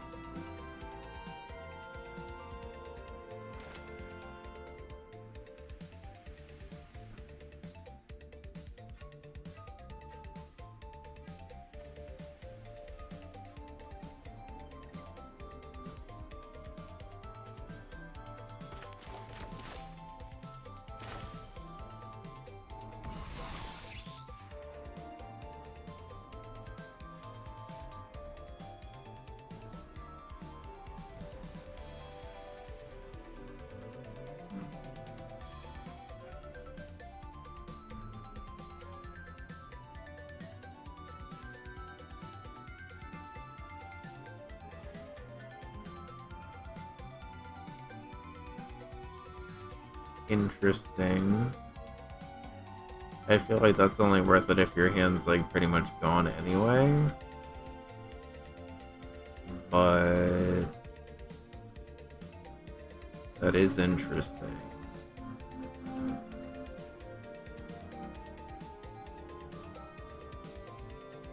Because then it turns into at least the mana where I can cast the...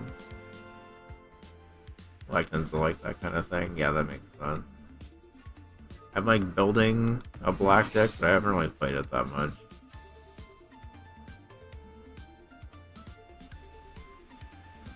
You may have this land enter tapped as a copy of any land card in the graveyard, except it's a keep in addition to its other types.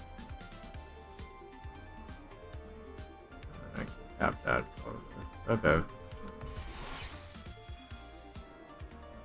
Whenever the belligerent attacks, create a treasure token until end of turn. You may look at the top card of your library anytime. And you may play lands and cast spells to the top of your library. Oh. That seems good. Do you think this 42-piece set is enough?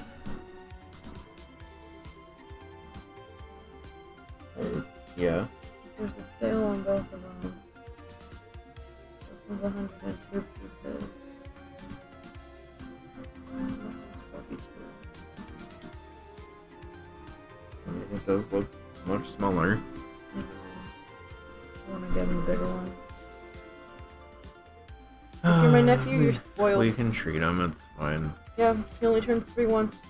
And then his next birthday, he's gonna have a little sister. I was gonna say, he's gonna be sharing his next birthday with his little sister, so... Well, I mean, like, the next year, we're gonna have to get them both gifts. Yep. You know? So, okay, yeah, I'm getting him the other one.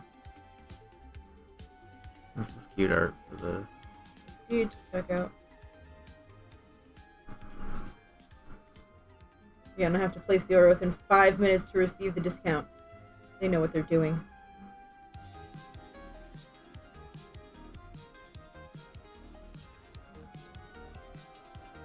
Why does this say the deal ends in 49 minutes, but I have to place my order within 4 minutes and 30 seconds? I don't know. Stupid. Yeah, I think I remember learning about the vehicle stuff when we pulled in Avatar, so that makes sense. Okay, so this enters tap. I think I had a better deal earlier, but then I lost it. Mm. I'm annoyed. Then can tap to any mana of any color. Okay. Anything for my baby, though. Anything for him.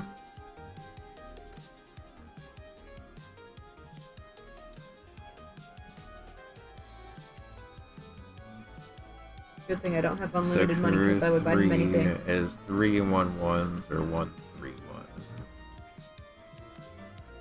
Huh. Okay.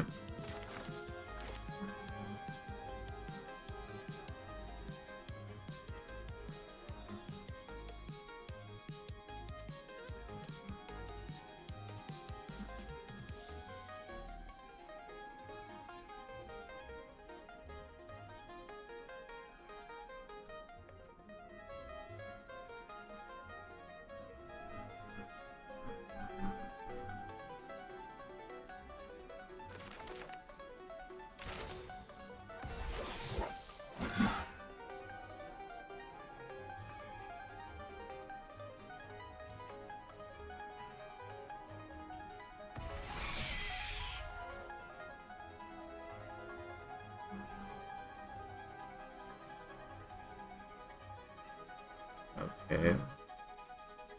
That seems pretty good.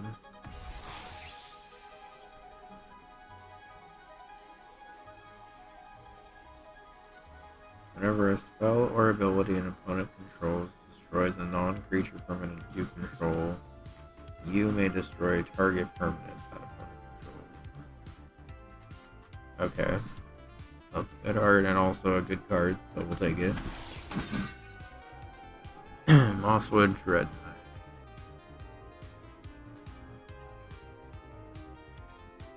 You may cast this card as an adventure. After you do exile it, you may then cast the creature later from exile. Dread Whispers, draw a card, lose a life. Mosswood Dread Knight. When this creature dies, you may cast it from your graveyard as an adventure until the end of your next turn. Yeah, it seems pretty good. Especially in our green-black deck that we're trying to build. Seems pretty versatile, easy to get out the first time, and then easy to summon from there. I think that'll be a good card to introduce that mechanic.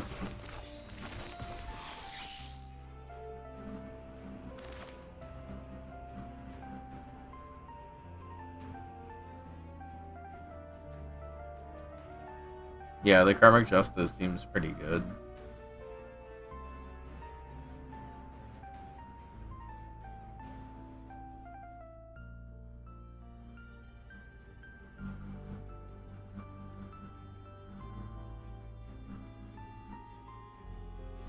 If you discard this card, discard it into exile. When you do, cast it for its madness cost or put it into your graveyard.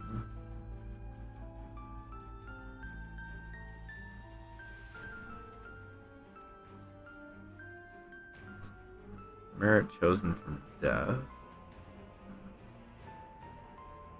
Yeah, I would imagine it loops. That's how I'm understanding it, at least, Kevin. Because if you cast the adventure from a graveyard, it should basically just be playing like the adventure again and then go back into exile. But we'll see when we actually play the deck. I have a feeling we're not going to have time to actually play the deck tonight, but were you going to shower? Yeah.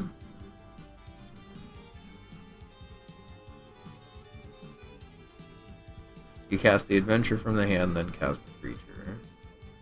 Right, but the last one said after it dies, it comes back as an adventure from the graveyard, so I imagine at that point it goes back into exile after, right? Okay. So that was correct then. That does seem pretty good, well.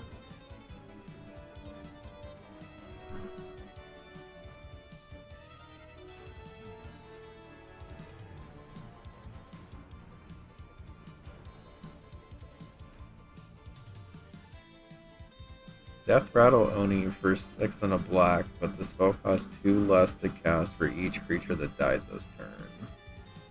When this creature enters, destroy all other creatures that were dealt damage this turn. That seems pretty good.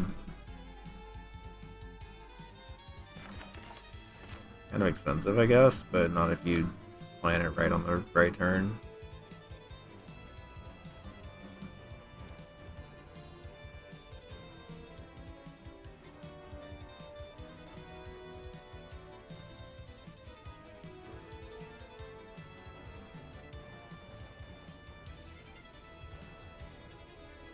Okay.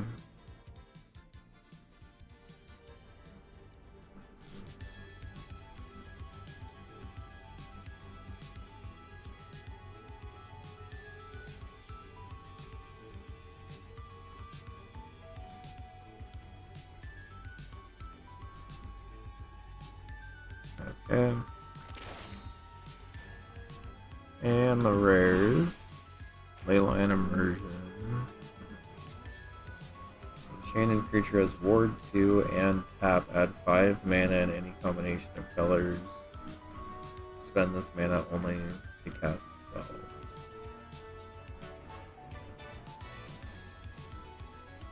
But it has to be a legendary creature. Okay.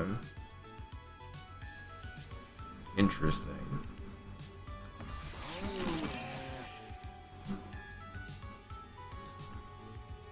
That seems pretty good. Luris of the Dream Den. Companion. Each permanent card in your starting deck has mana value 2 or less. Oh. If your starting deck meets the companion's restriction, you may choose it to be your companion.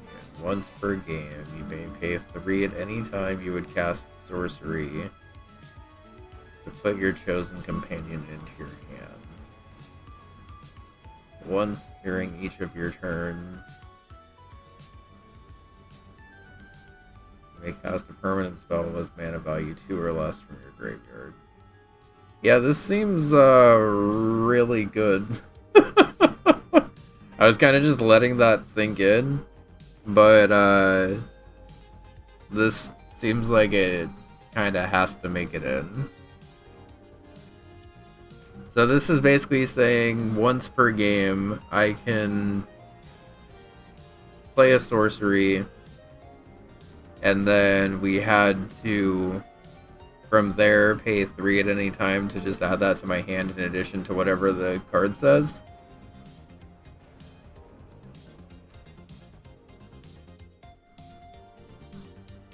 Originally, it did not have the 3 cost to add it to your hand. Oh. Yeah, I could see why that needed to be nerfed. I am assuming this mechanic is still really fucking good even if you have the 3 cost. Just because adding something from your deck to your hand guaranteed is like really good. Alright, so that's making it in. We also got like a cool art on it too.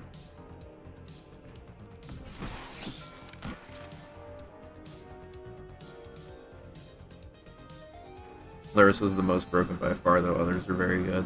That makes sense. Larissa is very good. It is still used in Vintage. Nice. Well, we'll take that. Captain Lannery Storm, legendary creature, human, pirate, haste. Whenever Captain Lannery attacks, create a treasure token. Whenever you sacrifice, the teacher gets +1. Okay.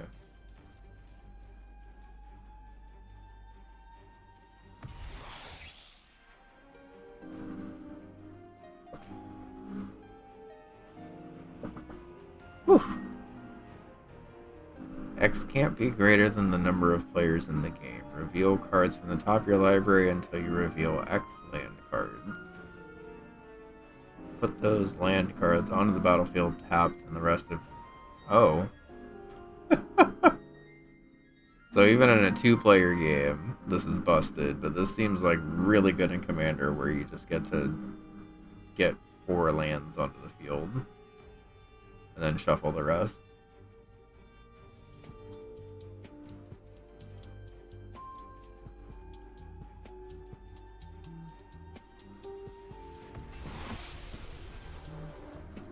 Garda Font of Blessings. It's a green-white, so I'm interested. This is a commander set, it seems. I'm getting that vibe, too.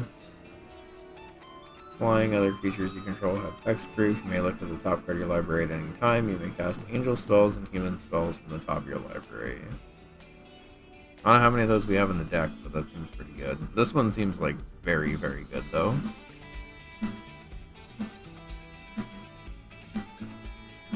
Oh, I see. So each permanent in my starting deck, if it is 2 mana or less, then I meet the companion's starting restriction, and then I can pay 3. Okay.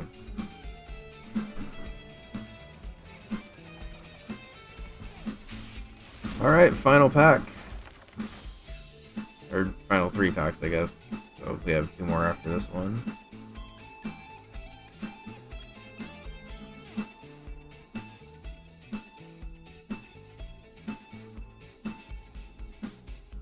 When you cast an instant or sorcery that targets only Zada, copy that spell for each other creature you control that the spell could target. Each copy targets a different one of those creatures. Oh, okay.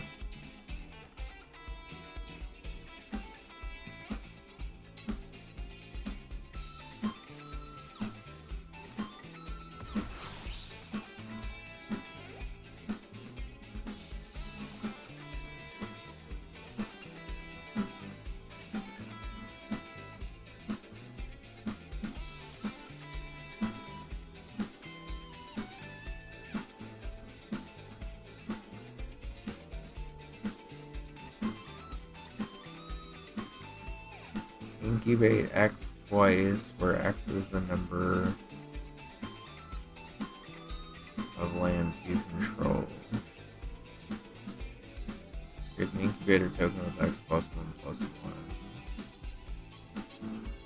Transform, it transforms into this.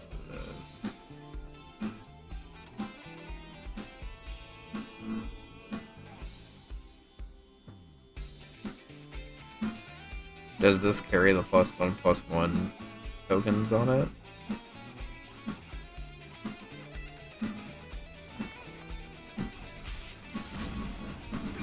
Yes? Okay. Then that's better than I thought it was going to be.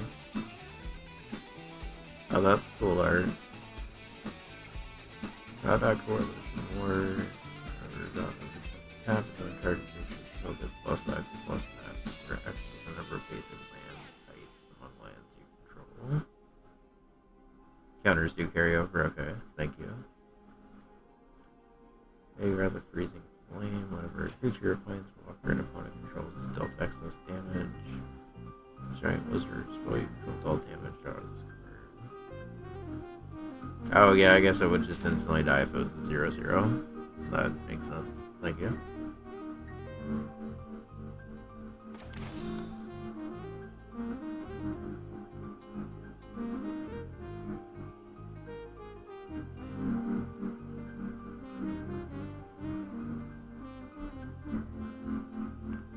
So this...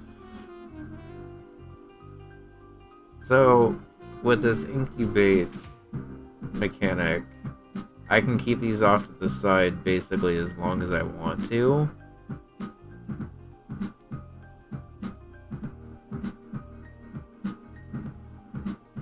And allow them to incubate more until they're ready to pay 2 and transform the token to actually be able to be in the battle.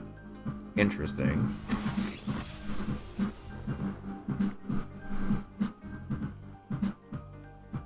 Okay.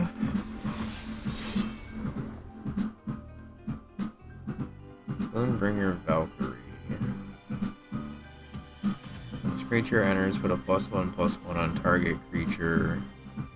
If that's another creature, it also gains the abilities printed below this one until the end of the turn. Flying, First Strike, and Lifelink? Oh.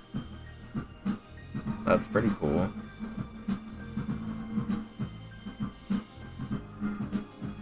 If it just gets +X/+X for some event, those go away with the event. Counters are permanent. Okay. So then it would count if you were to combine this with the other card. I guess I could see why that could work in a game that's like this, where it's a little bit slower. Okay, well that was like at least 30 packs to open.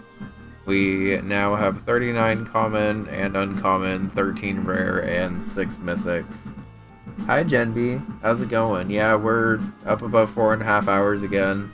We're $20 away from Bun learning how to play Magic. When you said BUNcapped, you meant it? Yeah, I mean... I don't have school anymore, so... Bun doesn't have school. I have work, but like I'm teleworking and stuff, at least through Monday, and then I'm back in office again. And I don't know, if it goes that long, then I'm fine with that. Like, we have plenty of energy still. Each instance of incubate would be tracked separately, so the pile of potential creatures would just keep growing. I see. Okay. So I was correct that would actually be a pretty good mechanic then.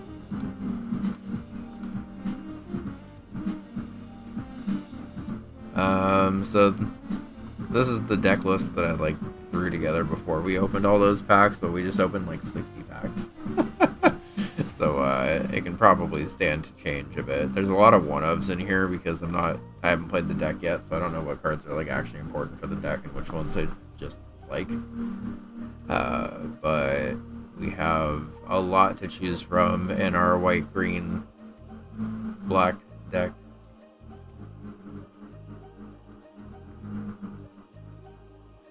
Johnny's Pride Mane is a great card to abuse as a new player. Yeah, every starter deck battle I've played against with the black decks, or with the white decks that use that, they snowball pretty fast, so I figured it'd be good to get me used to some of the more complicated busted combos that there are. But even just based off of all of the stuff that we've seen tonight, just by scrolling through this, I think this deck can be pretty playable starting tomorrow.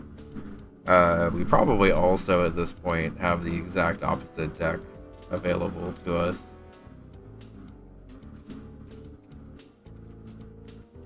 Pretty sure we have a couple of pretty strong blue-red cards.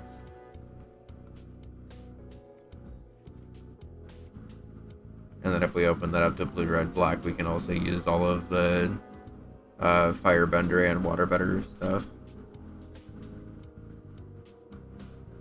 Yeah, that's kind of what I was thinking, Vex. That's how I tend to start. That's how I started when we were doing Yu-Gi-Oh! Master Duel for a little bit. And you kind of start to feel which cards are really important to the deck and you need 2 or 3 of, and which ones are good at 1. Obviously, a deck with all one-ofs is going to be pretty inconsistent, so we're just going to have to play a couple of games and see how it goes, but I don't have to craft anything for this, we already have the deck together and stuff, so... but I'm assuming you probably want to wrap up soon, Bun, but should we do sticker giveaways? We got 5 that we gotta do. Yeah, go ahead and do a few. Okay. Good news for everyone that's here. We're gonna do some sticker giveaways to wrap up tonight, and then we will carry over whatever time is left over after this into tomorrow. As a heads up for my work tomorrow, I do have a couple of meetings, so I'll probably either be scrambling into the back of the room and or we may need to mute for a sec. I'm going to try to avoid the muting if we have to, but Commander/Brawl is all singles, just saying. Okay, that is good to know.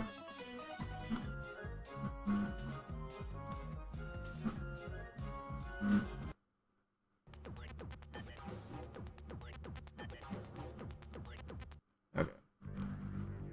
Let's listen to some Tekken music while we play some marbles. So for those that haven't been here for one of our marbles sticker giveaways, we haven't shown these stickers off in a while, so let's show them off. No, don't have an ad now. Okay. So while marbles is opening, we have a shiny Prince 201 lurk. It's not shiny leg everywhere though, which is pretty fun. It's not. The blue or the teal of your hair isn't shiny on that one because I made it not that way for that one because I wanted to see how it looked. I don't know it. This one is Prince 201 Bun with shiny hair, which is probably why you didn't realize because I did shiny hair on one of them but not the other one. Yeah, I didn't realize. We have Bun in a Bun 3 level with only the background shiny. And we have the Mandala with some real shininess to it. Oh, there you go. Whew. The black is not shiny, by the way, but all of the colors. You'd be interested in any old stickers you have too. Yeah, I've been meaning to dive under here and figure out exactly what we have left. Babe, can you please take this? Oh, yeah. Sorry, I've been trying to hold it out to you. After stream tonight, I might try to dive under there and see what we have left for the old stickers. I think we have pretty much all of them, except for maybe Boo Woo. Okay. I'll let you know. Dex, do you not have old stickers of ours? Yeah, if you don't have old stickers, we'll definitely make sure you do. We will hook you up. But then I'll try to bring them out for tomorrow in case other people want the old stickers and stuff too. Okay, so we have like 5 sticker giveaways to go. So everyone who has not won stickers, feel free to !play or !play2 once this loads for your chance to win stickers. If you want to race anyway, feel free to do that also, but we'll just go to the next person in line for whoever actually wins the stickers and stuff. I wish I were better at deck building. So I consider myself to be pretty okay at deck building, honestly. Like, especially once I have cards to work with and start to learn my collection a little bit more. !play, by the way. One thing that I personally underrated a lot. Shop, I was approved for this, Can you !play over here? this Project Glow you test thing. That's funny. That is funny. But yeah, I really like deck building, cause I thank you for the exclamation gawk into the Monique bot exclamation Stop! play. I love that works. Move the fire sale thing over to the bottom left. Oh yeah, we can also put up the.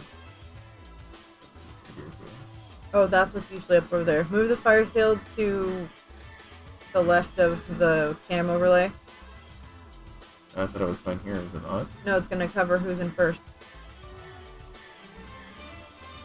All the way over there? Okay. Yep. Alright, !play, get your balls in. It covers the, like, player card. I don't know who all is here right now, but it looks like we're launching in a dartboard. And whoever has 4 wins is welcome to race. not to. Yeah. And what's in second? I'm not sure. We'll find out. Genby's in. Okay.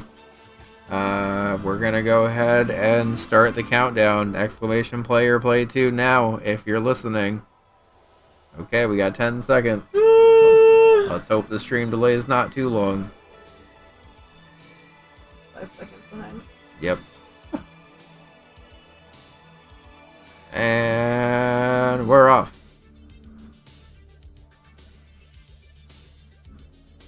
Focusing on me. Let's go. Oh, I just fell past everything. Remember that Nice. you can click tabs, they don't have to like click the mouse. Move it.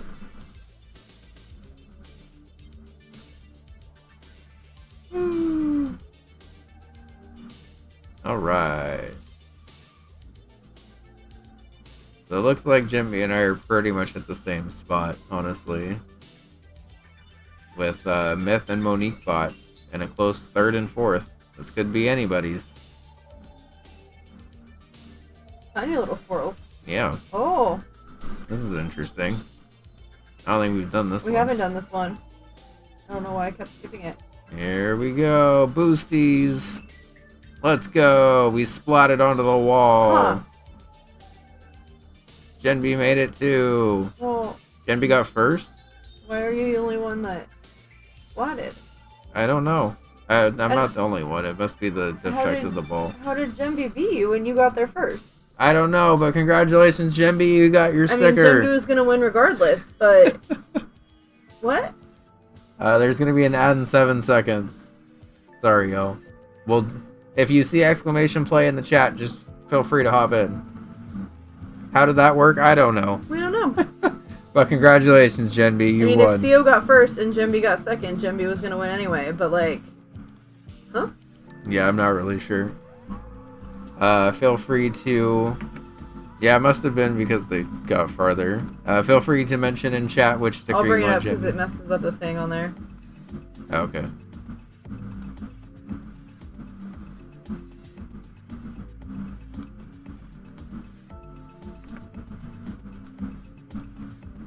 Oh, it is distance away. Interesting. Oh. Huh. I've never seen a course like It was that like a before. farther jump? Yeah. Yeah, I guess you got closer to the center than I did. So you got Oh, first. not the jump, so like closest to the bullseye. Yeah. I see. Interesting. I've never seen a course Huh. that ends with a distance thing like that. That's cool. Yeah, feel free to pick Prince 201 Bun, Prince 201 Lurk. I think she already has 2 of them. Okay, can you get the mandala next? You sure can.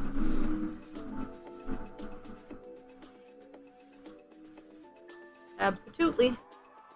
Alrighty. Race number 2. We just went straight to the random of wherever it's at. I don't even know where we're spawning in.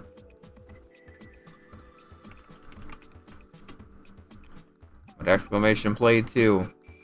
Looks like we're going this way. I'll play one. Oh boy, what is this course? We don't know. Let's go see if we can find out. Exclamation Goku also works for play. Stop. Anything that starts with go. You try Gollum next. Yeah, this is also pretty new. Looks like we got a big jump. Oh, we got a lot of jumps. Oh Okay. my. Don't We, know what chose this. It went to random. Well, I always go to the race, like, options, and then click random from there. So if there's one we want to skip, I just pick random again, and then... My friend has it says that the countdown timer lasts 60 seconds. Oh, yeah, I guess we could change Oh, the that's timer. nice. Let's do that. I don't know how to do that. I just did it. So now the race will start in 1 minute. Oh. Exclamation play. Where are you? I'm in the middle of the course, but I'm just gonna wait till it starts. How? Why? I I feel so discombobulated. Oh my god, you're moving all around. I'm getting motion sick. Should I Okay. just go get in the shower? If you want to. I can just wrap up whenever we're done with stickers. Probably should. Okay. Why don't you get in the shower? I'll exclamation play for us. I'll run the sticker giveaway. It's fun.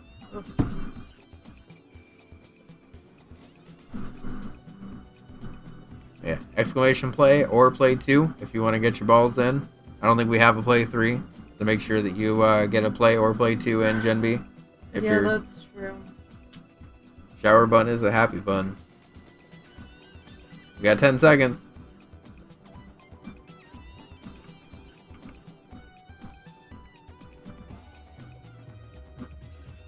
Alright, here we go.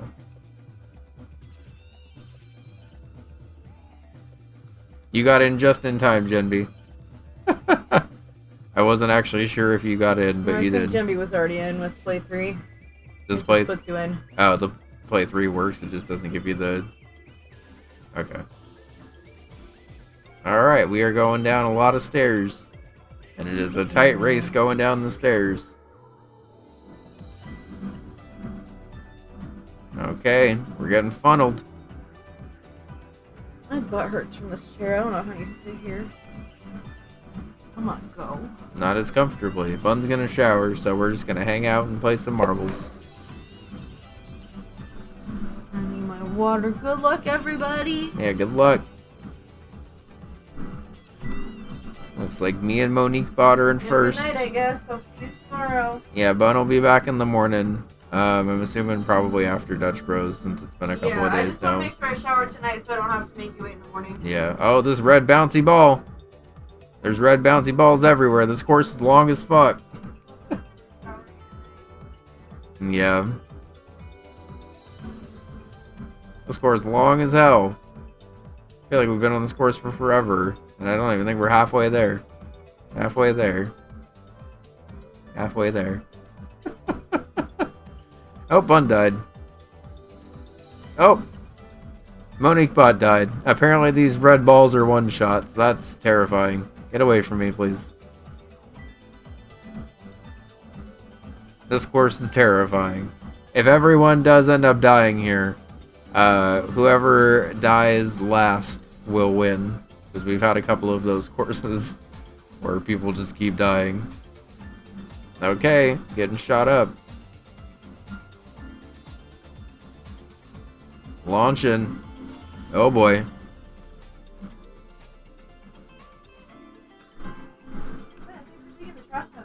You're welcome. Oh, that's the end. Okay.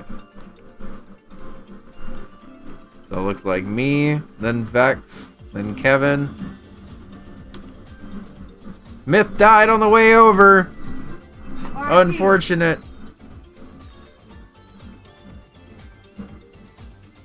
Gen B with the back-to-back win.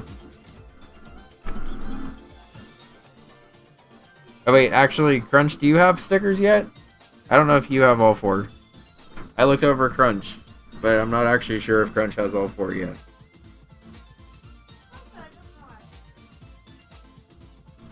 Okay, Crunch does have all 4 also. So yeah, congratulations, Gen B. What's the last sticker?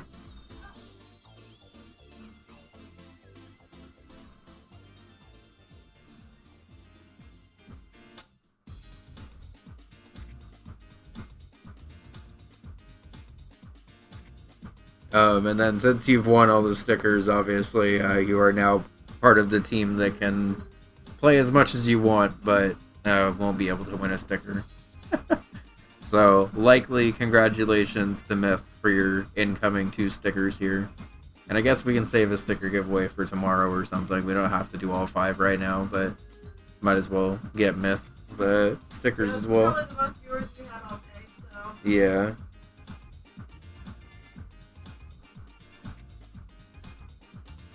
Alright, Lurk it is. We'll save one, yeah. Let's do the random track. And, most likely, Myth, you will win whatever stickers you want here as long as you exclamation play to get in. But everyone else, feel free to exclamation play or play 2. You are welcome to win for bragging rights, but you won't be able to win anything more than that.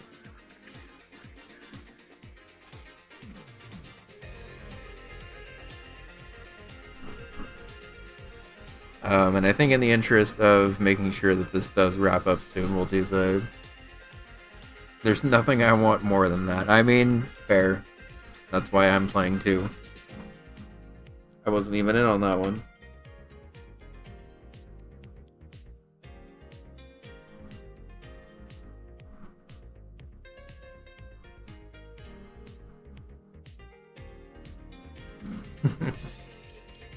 Yeah, I mean, most of the time everyone just plays for the bragging rights anyway. It just so happens that we happen to have a lot of stickers to give away this time.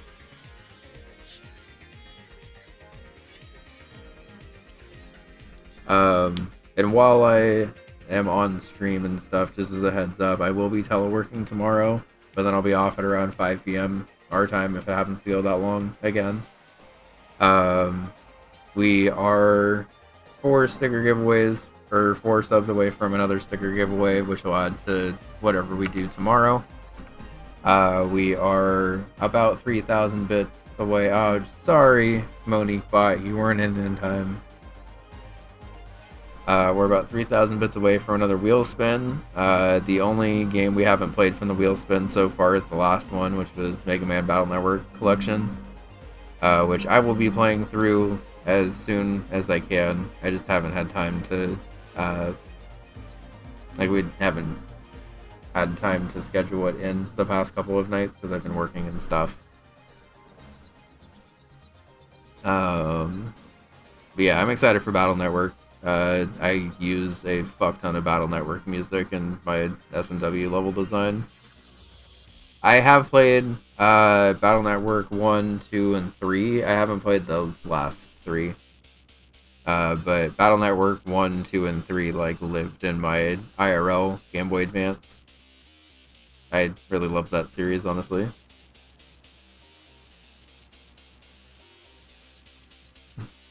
I'm not allowed to 3K bits. That knocks carry off top bits, and I promised I would not do that. That is Fairfax. But I guess also worth mentioning if you happen to be at the top for all 3. Oh, this is just launching into a fucking whirlpool. Okay. We could let you pick which one you're actually at the top of. Oh. Kevin is surviving.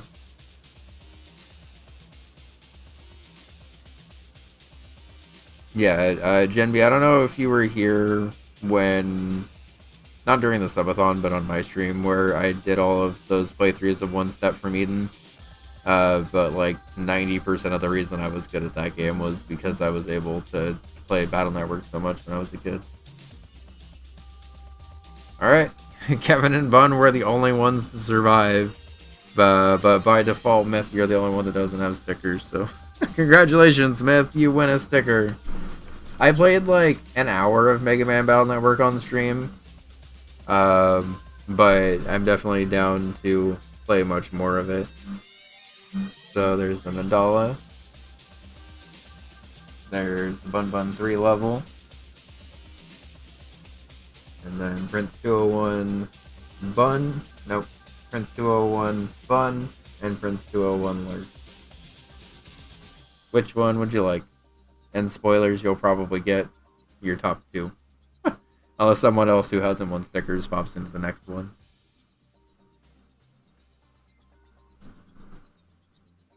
Alright, well let's go ahead and get this last marbles in, because I want to keep the time above 4 hours for Bun tomorrow.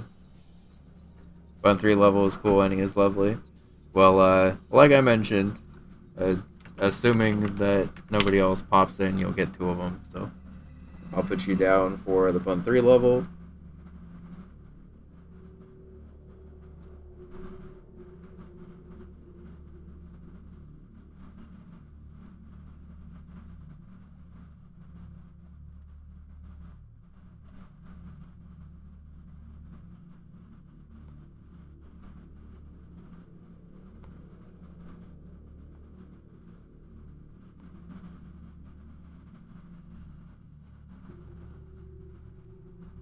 Okay, let's go ahead and start the countdown. Exclamation gooch tracker and exclamation play is really funny.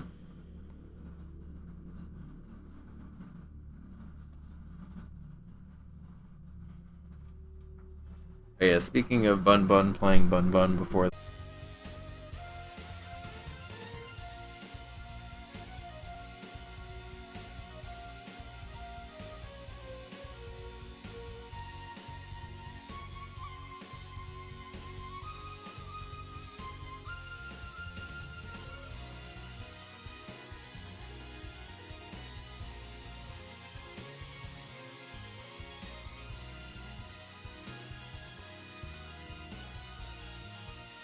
Yep. Sorry, I thought Theo like came back. I was muted. Hi everyone, we're back. That sounds delicious, Rex. We were trying to say that sounds delicious and can we have some? Sorry, Theo like came back and didn't unmute. I assumed they unmuted. Well, sometimes you have to click on it twice. For some reason. Thank you for letting us know. And then I said sorry for taking so long. I was looking at... I got distracted looking at kitchen organizers on Amazon because I am in an organization era. Alright, are you ready to learn magic? And I assume I should basically be starting from the very basics. This is like weird music. It sounds like clashing music, but then it's not. Well, it is possible that you're hearing the background music. Click into magic and see if there's Okay, because it sounds clashing. I do have extra. Don't think it will survive the trip, though. Oh, man. Okay, we'll just pause this then. I'm trying, but it's trying to go to a different... That should be fine. Okay. Okay, yeah, I could tell that something was clashing. It did not sound right. So, intro level basics. Welcome to Magic. Basically, the goal of Magic is to have your opponent lose all of their life, which is that 8 that's underneath their name. Oh boy. You do this by playing a couple of different cards. The first card type that you're going to see are those highlighted ones called lands. This is paused. I don't like that it stops the music every time I click out. So, those highlighted... Oh, sorry. I need to put my chair up higher if we're doing mouse. Sorry, I put it lower when I'm doing controller so I can hold the controller on my lap comfortably. That makes sense. So the highlighted cards in your hand right now are called lands, which basically give you a mana each turn, and the mana is going to be your cost for playing other cards. So you see how there's 2 highlighted cards in your hand and 1 not highlighted? Okay. Basically, go ahead and click one of the highlighted buttons and just drag it onto the field anywhere, and it'll play the card for you. That's a pretty card. Yeah. So that's the plains. When you play it, you're going to get 1 white mana per turn. You don't have enough lands to cast anything yet. So that's all you can do right now. You say so. So now it's going to be the opponent's turn where they do the same thing. They also don't have enough mana to play So anything. you can summon a creature. But like the tutorial said, just go ahead and drag that down. And now because you have 2 mana on the field, you can summon this 2 mana guy called Shrine Keeper.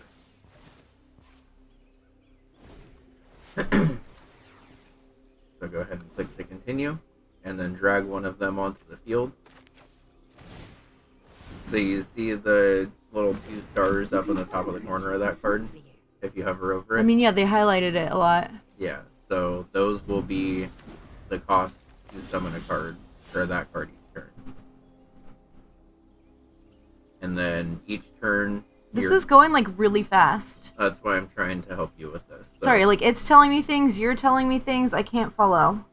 Okay, so I'll let the main tutorial play out, but basically you're going to go through the turn of playing a land, and then trying to summon guys from your hand to be able to attack.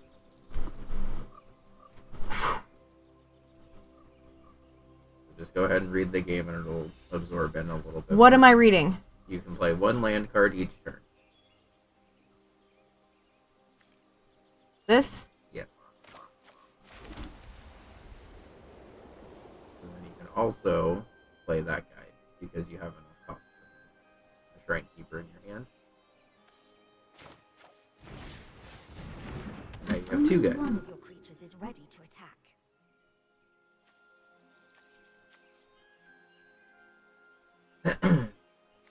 So it has to be this one. Yeah, so when you play a card, it has to be on the field for a turn before it's able to actually attack. But since you played that one last turn, go ahead and click that guy. And then go down to the one attacker's thing down there. And then it'll do damage based on the left number. And the right number is basically its health. You did 2 damage to that guy. You're going to pay for that. When you attack in a turn, you're not able to use that same guy to defend in a turn. But you can use your Now other search guy. cards to inspect their details.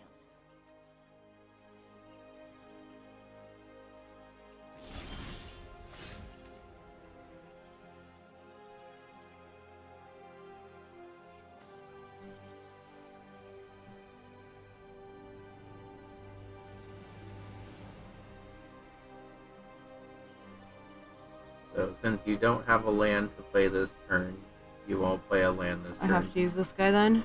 Yeah, but you can bring that guy that's glowing in your hand. Basically, if a card's glowing in your hand, that means you're able to use it as a heads up. But you can drag that guy onto the field. Like next to your Shrine Keepers or whatever. And then you'll pay that cost, and then he's on the field for next turn. Attack. Go ahead and just click all attack. Go ahead and attack. This? Yeah. Ah, you've been blocked. So your opponent has the ability to use their cards defensively however they want. So in this turn, the guy used his guy to block your attack, and basically you both killed each other out of that, but you didn't do damage to him directly. So go ahead and click to continue. I was like, why does it just keep doing the same thing over and over? So you'll attack into him, kill the guy, and then your other guy was able to Maybe I do the have to 2 crush damage. you. Well, it looks like I'm crushing you actually, homie. Uh-oh. That's a big problem. I shouldn't have talked shit. That's okay. You have a land to play. That beast will destroy your creatures if you attack now. So, what you're going to do this turn is click no attack, and you're going to save your guys to be defensive now that You've shown she's spirit, got a big guy but out I in the will field. show you strength. Mm-hmm. Oh boy. So basically she casted a thing to give her guy +4 to both health and Well, this attack. isn't going well. So, what you can Stand your do, ground. One of your creatures can go block. ahead and click your Shrine Keeper.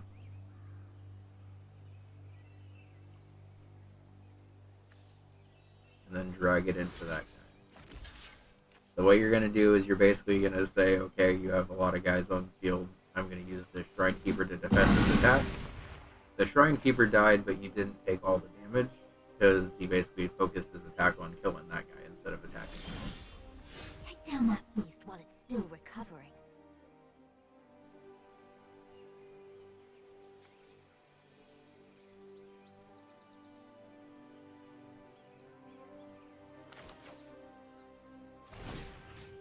Go ahead and click the bad guy. Boom! You blew him up. You're not making this easy. And now you can attack for free. There's nothing. So go ahead and click all attack. You get 3 damage. Yeah. So I was trying to wait on explaining the tapping thing until Bun was like a little bit further in. But basically, whenever you have that little arrow on your thing, it's called tap. Got you And your I card. don't know what arrow. It's okay. It went by pretty fast. It'll be easier once you get. Like, I don't know what's happening. So I'm winning as a fluke right now. So go Like, ahead. they're literally letting me win. They are, but it's also to teach you how to play.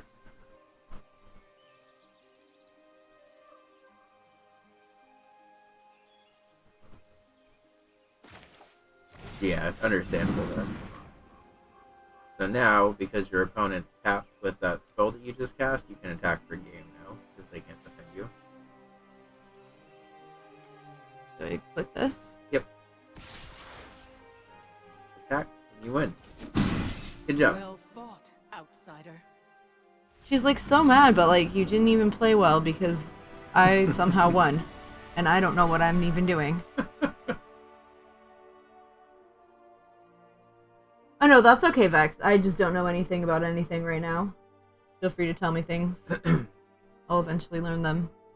Yeah, so the basic idea is to get lands onto the field so you have money to spend on other cards, more or less. You've unlocked a new card. Ooh, a ghost. Okay.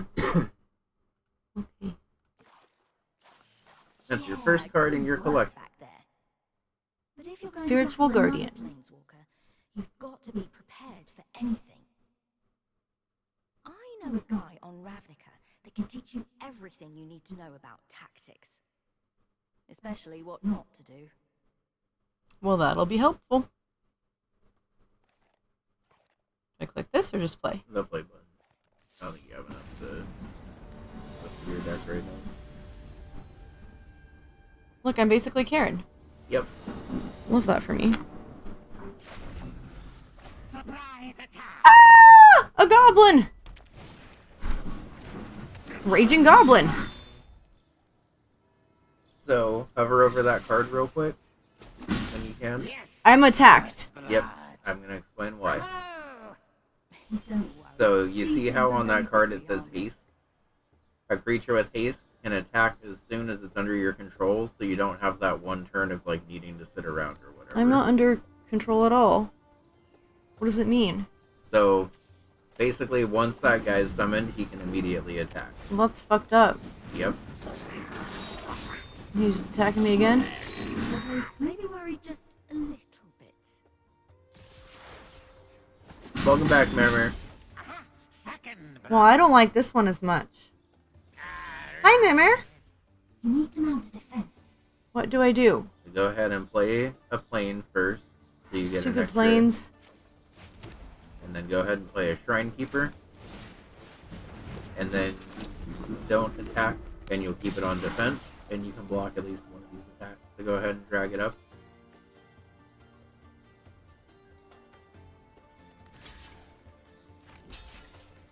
And then that'll do. Go ahead and click one blocker. And you'll kill one of the goblins, and then two of the attacks will come through, but your guy will still live. I don't like his goblin laugh. Went to dinner with your in-laws? Nice. How was it?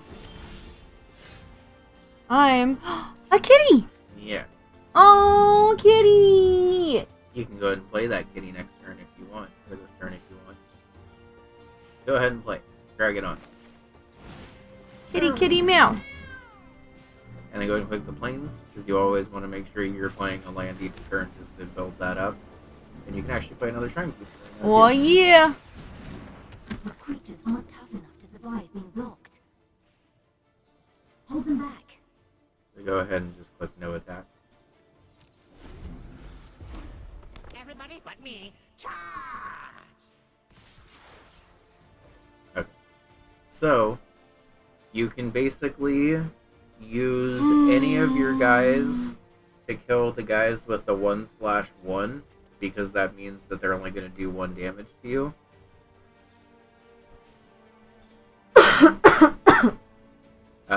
Food does taste better when you don't pay for it. It's true. But whoever is the defender for that 3/3 is going to die, so I'd recommend it not be the kitty. No, kitty, no. So go ahead and drag the kitty onto the pile with the 2 cards on it. And then go ahead and bring that one of those other guys to the guy in the middle now. And just go across the way from here and drag them over too. Like that? Yep.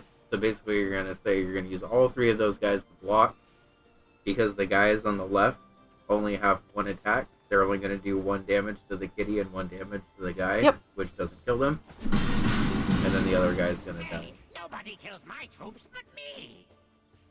Okay, well, I did. You big goblin.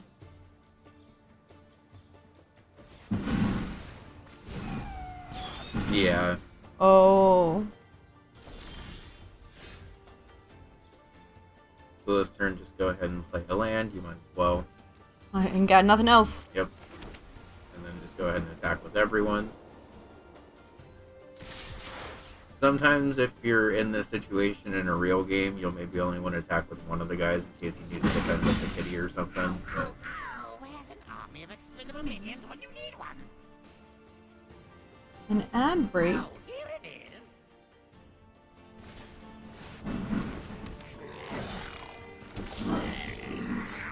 so hover over that guy because I'm going to explain what just happened there. This? The guy that on the left that your opponent just played. This? Yeah. So when that guy enters the battlefield, he automatically creates 2 goblins that come in. So those things off to the right are the goblin tokens that he just made, and they're basically just little monsters that he made out of nowhere. Huh? So hover over to the right. He made those cards, and basically they're How? just little. When he entered the battlefield, he has an effect where he gets to create tokens, and those are tokens. Out of magic? Yep. He gathered the magic. So for your turn, pretty much whenever you can against the computer, and most of the time you're just going to play a land if you have it. So go ahead and play the plane. And now that you played the plane, you have enough for that Spirit Guardian. That monster also has an effect where you gain 4 life automatically. So you healed up a little.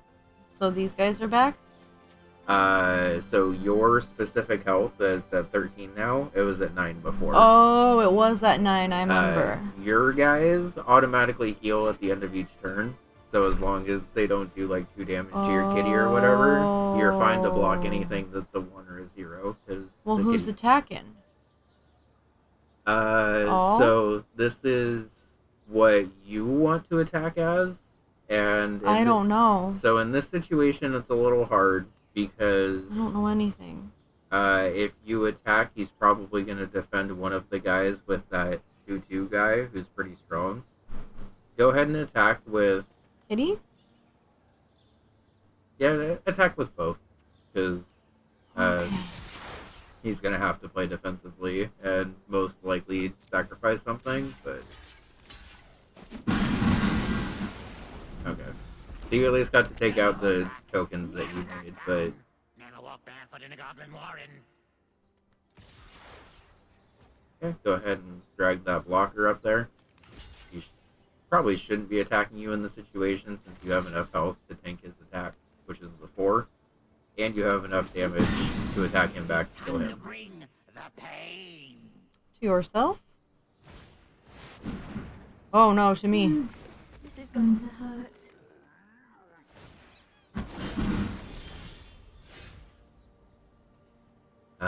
So you can play that other Spirit Guardian.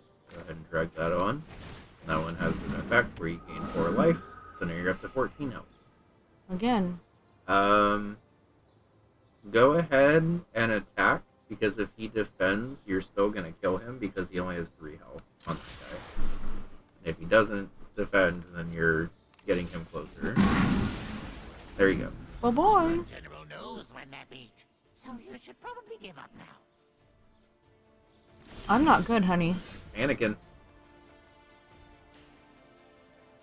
So, you don't need to spend that one right now, so just go ahead and click next. Have mercy on me, please. No. Yeah, All he attack. begging. One attacker. Boom. End turn.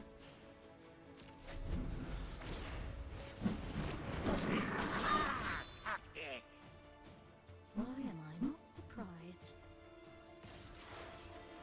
You're still here? Uh-oh. Oh, I'm still here. Okay. So go ahead and play both those cards that are in your hand now. This one, since he attacked you, you can destroy that guy. Beep. And then drag the Shrine Keeper onto the field. Go ahead and attack, and you have the Shrine Keeper to defend next turn. So even if he puts something down, you're in a good spot. I don't know the meaning of tactical retreat. He really doesn't.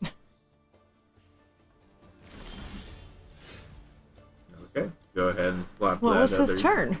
He drew something that he couldn't play, apparently. Oh. So that'll happen sometimes in Magic, which is the reason why it's always important to play lands if you have them, because that's how much money you have to spend each turn, basically. Go ahead and attack, and you kill him. Oh boy. It's the pokey bits that hurt the most. Blew him up.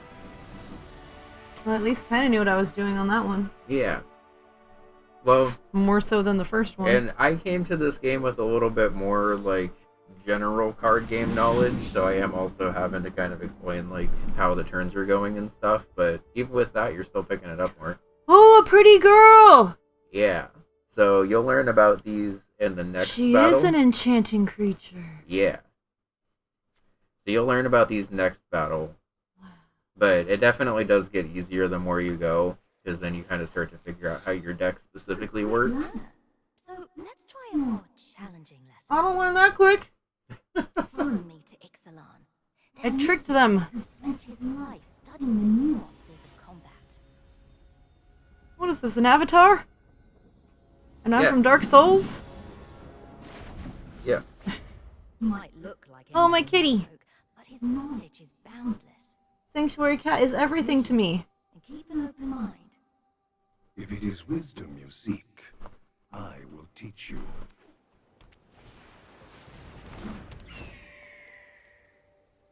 So go ahead and hover over that. Birds fly freely, unfettered by earthly bonds. So he has a bird, which has A flying. creature with flying can't be blocked except by creatures with flying or reach. Ruh-roh. Yeah. So you gotta be careful about things that have flying, because your usual Boy, defenses boy. don't work that well. So you can still play the kitty, but you won't be able to block his like attack that's coming here, even though the kitty has enough health to do so. You must understand Whoa, pretty. land, Yeah. sea. The blue decks are fun water themed. Why was stuff. I not into this before? I don't know. So Every single card I've seen. Whoa, pretty. Magic does have some very pretty art. So he equipped that pretty card to that bird and basically gave it a little bit of extra strength. What? Yep. You're gonna get to do that this turn too. So go ahead and play a You plane, give it a shot. and then play that Knight's Pledge that you just picked up. And then go ahead and target your kitty. Your kitty. So it says enchanted creature gets +2/+2. Oh, I see. So you're picking a target to enchant right there, and now your kitty's extra strong. I've been paying attention. Buffed up your kitty and attack. Oh, yeah. Go, kitty, go. Meow. Meow, meow, meow. Mr. Kitty's on the offensive. This is what Mr. Kitty's doing when he's walking Obstacles around the may house. block your path, but do not lose sight of your true goal. Okay. Is that crab wearing a pirate hat? It is. So go ahead and, if you can, play a plane, and then play the guy that you can actually summon off that, which is him. I'm trying to read what it says. If it's in italics like that, it's just text for, like, backstory, basically. Okay, but I need to read what it says. You do. I can't read if you're talking to me, so that's why I was just trying to say I need to read what it says, you know? That's fine. So, he defended with the crab and didn't die because his crab has 4 health and your kitty only does 3 damage. I see. Battles ebb and flow. And obviously crabs can't fly, so he's just a regular guy. No, they're water bending now. Basically. Oh wait, I can't even joke about that because Waterbending is in the game. it's but- not that. But basically, he put a lock on your guy, so he's not able to attack this turn. It's only this turn, so it's not really that big of a deal, but... Hmm.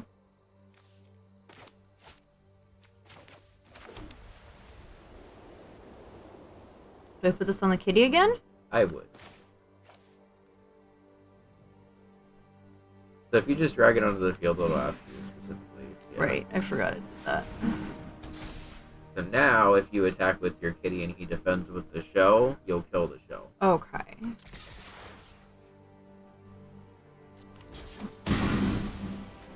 Alright? Bye-bye. If you keep to the shallows, you'll never learn the secrets of the depths. Okay. Wow, that sounds deep. Literally my thoughts exactly.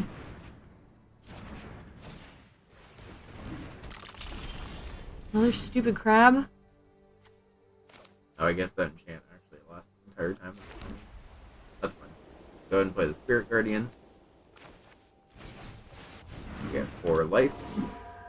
You're back up to 11. Oh, thank And God, you Spirit can attack Garden, again thank with you. the kitty and just get rid of that other crab. Kitty's a crab hunter this game. Get them crabs! Meow, meow, meow.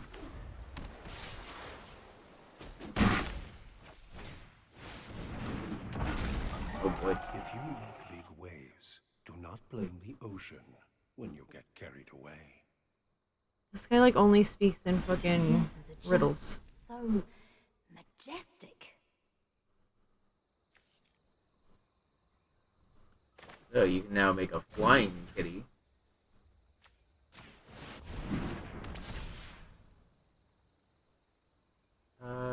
I would attack with just the kitty this turn, because you can choose to defend with. Well, actually, attack with both, because even if he defends with the 4/6 guy and kills that guy, you're doing 8 damage to him. So Got him. it'll be 6 damage back to you, but you're able to do 8 damage next turn. The teacher is an ocean. The master is also an ocean. What are you trying to say to me, bro? That last one sounds a bit fishy. You know what? The mystic I was thinking of isn't even a merfolk. So, I actually don't know who this guy is.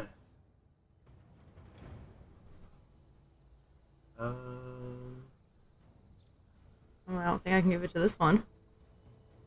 Can I? Yeah, I'm not really Why is sure. it still in this chain? I was gonna say, I'm not sure. I didn't realize the enchant lasted this long. I guess give it to the kitty. Yeah, give it to the kitty and then attack. Since that last guy's not flying, he also can't block you. So just go ahead and attack you. Boom! It was fun while it lasted. Powerful kitty! Meow, meow, meow. If he had left that guy on the left open, he would have been able to block with that guy. Because it flies? Yeah. But flying's a fun little, like, just reach around, do whatever I want kind of thing. Yeah, let's see where my package is. I'm cold. Got a package full of slippers, slippers. 2 stops away. You hear anything outside the door, grab it. Oh, tactical advantage.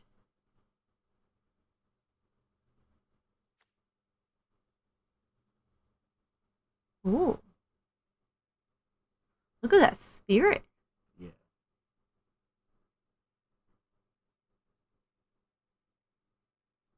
Ooh. Yeah. Okay, you're almost ready to take on anyone, including whoever roughed you up in the first place. I'm scared to have to play against a real person. Last lesson. So the Let's thing let is it help here. playing To against learn real the art people, of you'll be playing against real people who are, like, also starting off the game and are using these starter decks and stuff. I sure hope so. And you'll also honestly have a little bit more time to think through your turns. Because these first ones are just kind of meant to... Oh, she's beautiful. Yeah. Watch her every move and be ready for anything.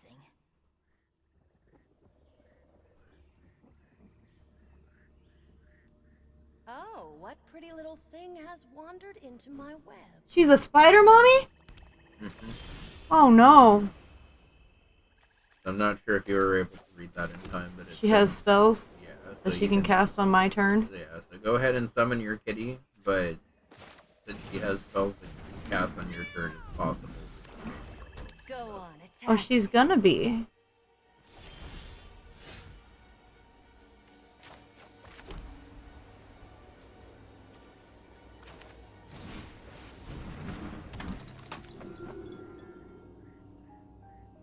So just to see what happens, go ahead and attack with her. Ooh, kitty, go. She's casting a spell. Go ahead and click one attack. Oops, nope, I forgot to click it. This is my Now favorite. she's casting. Now a she's spell. casting a spell. She just destroys whoever attacks. She's destroying my kitty. So that's because she played a card called an instant, Let her get where it under says your skin. instant on the card. It means that you can play it on your turn. You destroyed my kitty, you pretty bitch.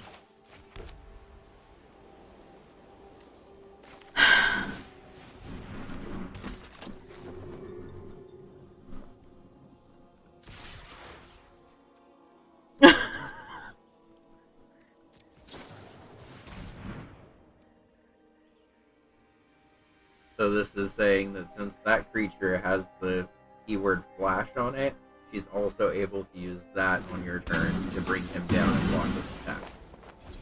So she's gonna just destroy me? For a little bit, but No, the whole time, because I don't have that many cards.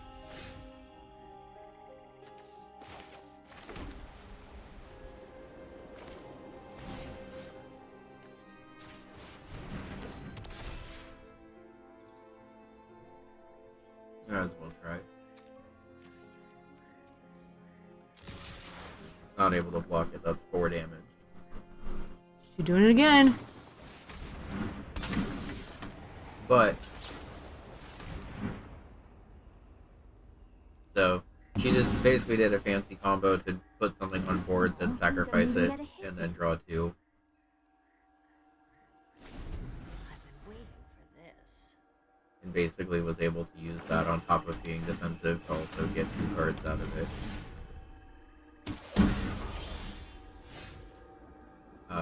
Hover over the guy that she just summoned, and I'll explain him real quick and what happened there. So that creature is not able to be used defensively, but she did get to do a bunch of damage to you because of her land swamps. So she's playing a black deck, which basically have different lands than your white deck that you're playing right now. So she was able to do a bunch of damage to you because of how much she had to use to summon it. So go ahead and play your plane that's glowing in your hand. And then we're going to use the same trick on her. So we're not going to attack, and we're going to let her think that she's just able to run over this guy.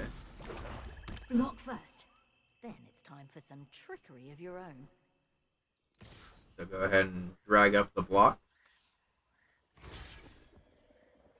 Oh. Just same way. Oh. There you go. So then it looks like you're going to lose this interaction, but when you click one block, Cast it now. you're able to then play that card from your hand, where you get +2/+2, which then makes it so you are able to not only tank that attack, but then kill that guy. Ooh, very clever. And now it's your turn. Alright, you sneaky bitch. What do I do? Probably just the same thing again, just to make sure that you have the timing down for it, but I wouldn't know it. What do you mean? Basically, you're going to want to skip an attack this turn, and Do I just click next? What do I do? I was going to say, actually, just click next and go to attack. I think it's probably fine. And then go ahead and attack with everyone. So she'll try to bring these guys down to attack.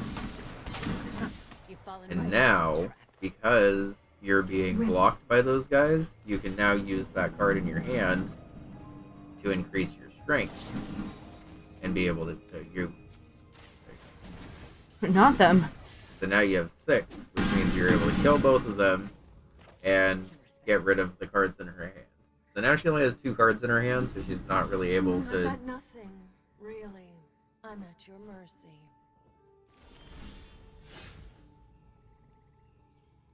Hover over the one you just got. So you can use that kind of the way that she's been using her cards defensively. So just go ahead and try to attack. Next? Yep.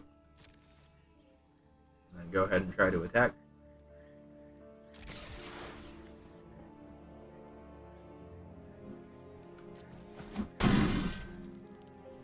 you Looks through. like you've let your guard down.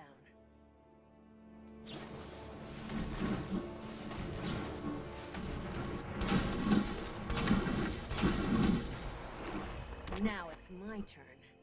So, this would normally be killing for Hurry, you, make but some you can go lockers. ahead and play that card.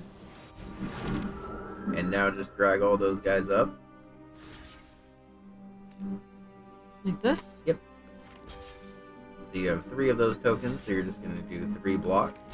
Your tokens are going to die, but she's also going to be tapped because she tried to attack you, which means that she can't block you. Die. Now you've got her. Do you mean yourself? Why won't you die? Do I use this? Yep. And then go ahead and equip to there. She has no cards in hand, so she has no fancy battle tricks for this one, so just go ahead and kill her. Boom. I'll be in touch. Huh. So, one thing you've maybe started to notice about this game is the only thing that really matters is the fact that you have life at all. Like, obviously, the closer you get to 0, the scarier the game gets. But, like, even if you're down pretty big, sometimes all it takes is, like, one really good card, and then all of a sudden you're back in the game.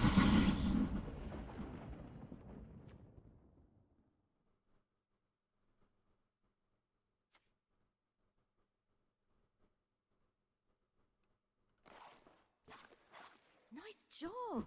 That was some quick thinking.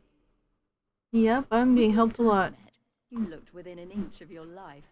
But now you're You're being helped, but also you're figuring it Who out. were you fighting in the first place, anyway? Oh, okay, that's good to know. Oh, Nicobornas. After I annihilated you, I really didn't expect to see you again.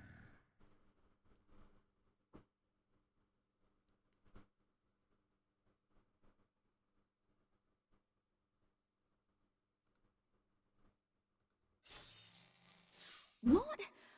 This is a terrible idea. There's no way you're prepared for this guy. no, he seems evil. Give it a shot. Alone? No, over there. Where did you go?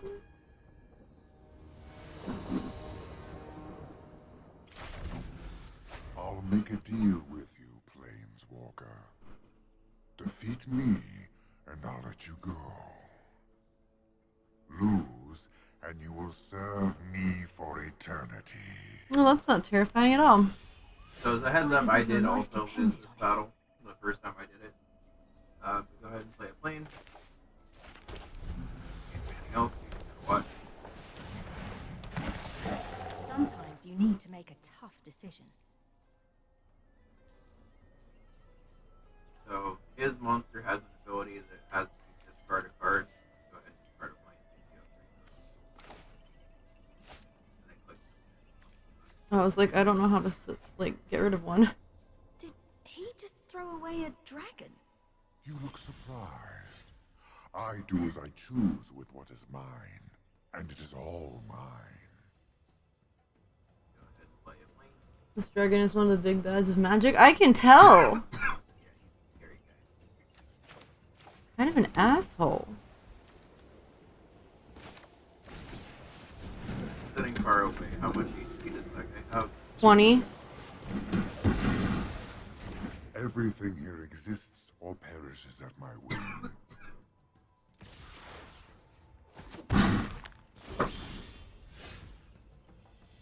No, I have 18.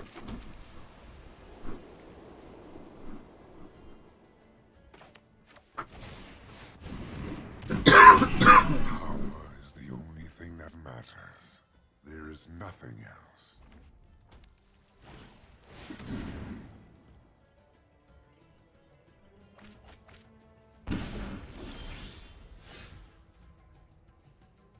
He gave me my card back? So he drew 3, and then his turn ended because he didn't want to attack. So go ahead and play. But why did he give me my card back? You just drew another one. It was a little confusing, but you have like I had it set over here, I thought. Wait, He gave me my card back and then put my Shrine Keeper over here? The Shrine Keeper died from one of his previous spells, which I think covered up the plane that you threw away. Oh, and then I drew one. another plane. Yeah. Okay. You don't have an instant, so if you were to attack now, the thing that's on here would die, but go ahead and do it, because I think you're supposed to anyway. So you do have an instant. So, since that card says instant under the picture, you can use it basically whenever you want to. So since you're being blocked, go ahead and click on you. This one? Yep. Now you get more health, and you're able to kill that thing no matter what. Okay. I will let nothing stand in the way of what I seek. Not even death. Oh, of course not, buddy. So he casted that card, which lets him bring back whatever he wants to from his like death area. Oh, and that's why he Yeah, got rid of the dragon card. That's why he didn't care, because he actually wanted to bring it out later. Yep.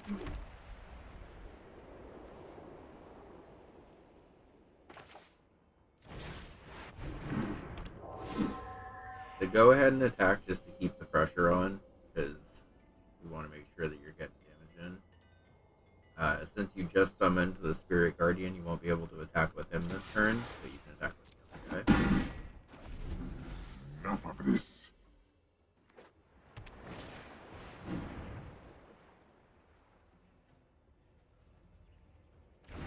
So this basically just makes it so he's able to use any spell he wants twice.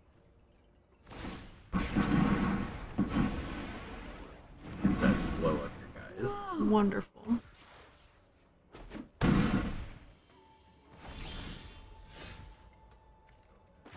And play a plane, play this commander guy. Well, I look like I'm from Dark Souls, so I have fought bosses scarier than you. True. Since he has flying, he doesn't care about your defense guy. 7 cards? My triumph is at hand. So go ahead and play your Shrine Keeper, and when you play your Shrine Keeper, you'll notice that your Inspiring Commander has an effect, where you get to gain a life and draw a card, and that happened because you summoned a guy. Whenever another creature with power 2 or less enters, you gain a life and draw a card. So you can do it again. Play another Shrine Keeper. Since it has the first number is 2 or less, you gain a life and draw a card. Oh. Take $1, eat a banana. And then go ahead and play that to destroy that tapped dragon. Kaboom! No matter. Soon there will be nothing left. Go ahead and attack and just do a little bit of damage. You can technically save that guy for defense if you want, but no, in this one. Oh no. Hey! Kaboom! Succumb to Bolas.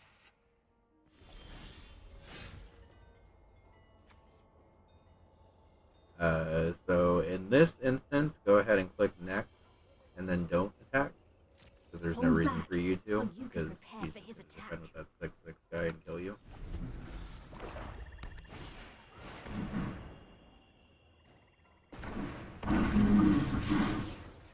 But you can now play it, since you didn't do anything on your turn, go ahead and play the card in your hand since it's an instant. Now, since these creatures have flying, you're able to use them defensively, and they all count as monsters with power less than 2, so you gain 3 life and draw 3 cards. So go ahead and do that. Yep. Just use those to block that attack so you don't die. All of them? Just do 1 per guy, because basically you'll block the attack no matter what. Well, I have 3 of them and there's only 2 cards. So go ahead and just use those 2 then. The 2 blockers. Those 2 guys will die, but the attack won't go through. Does it want you to? No, I think it wants you to use tactical exchange on the attack. That's fine. Go ahead and pass.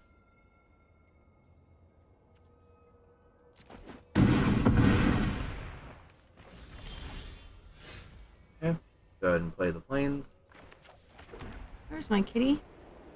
Play your best friend. Such impudence. Go ahead and play your new best friend, Sarah Angel. So Sarah Angel has flying, which means you can use it defensively against these guys. And it also has an ability where instead of this like tapped arrow that these enemies have, it just never has that. So, or I guess it never has it when it's attacking. So go ahead and play it.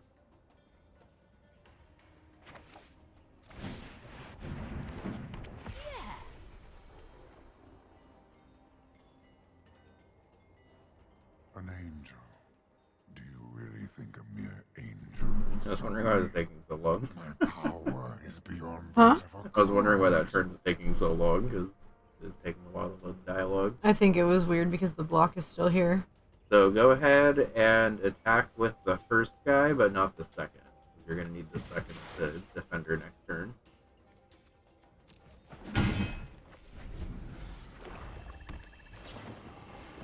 That's fine. That is a terrifying crab. So go ahead and the easiest way to do this. Yeah, it's like not expecting me to still have this blocker. So go ahead and grab. It says, but keep the angel alive. Okay. So in that both case, of these then. Yeah, the flying. Oh, not that guy. Oops. Block that guy, and then you can use. You can use the angel to defend against this 4/4, but only because you have a tactical advantage in your hand. So go ahead and unclick the kitty. Click the angel. And then click that other dragon. So in a normal situation, you would both kill each other here, but because you have the card in your hand, tactical advantage. I don't think he's attacking. Yeah, he's not attacking that guy yet, so that's fine. Go ahead and click 2 blockers. Because you have a tactical advantage in your hand, go ahead and play one. And since you're getting blocked, you can increase that 4/4 guy to a 6/6. Oh, I see. And now kill that guy. Keep your guys safe. Admit defeat. Okay. Go ahead and play that again. Don't give up now. I forget if you're supposed to play this. I think you're supposed to play this on the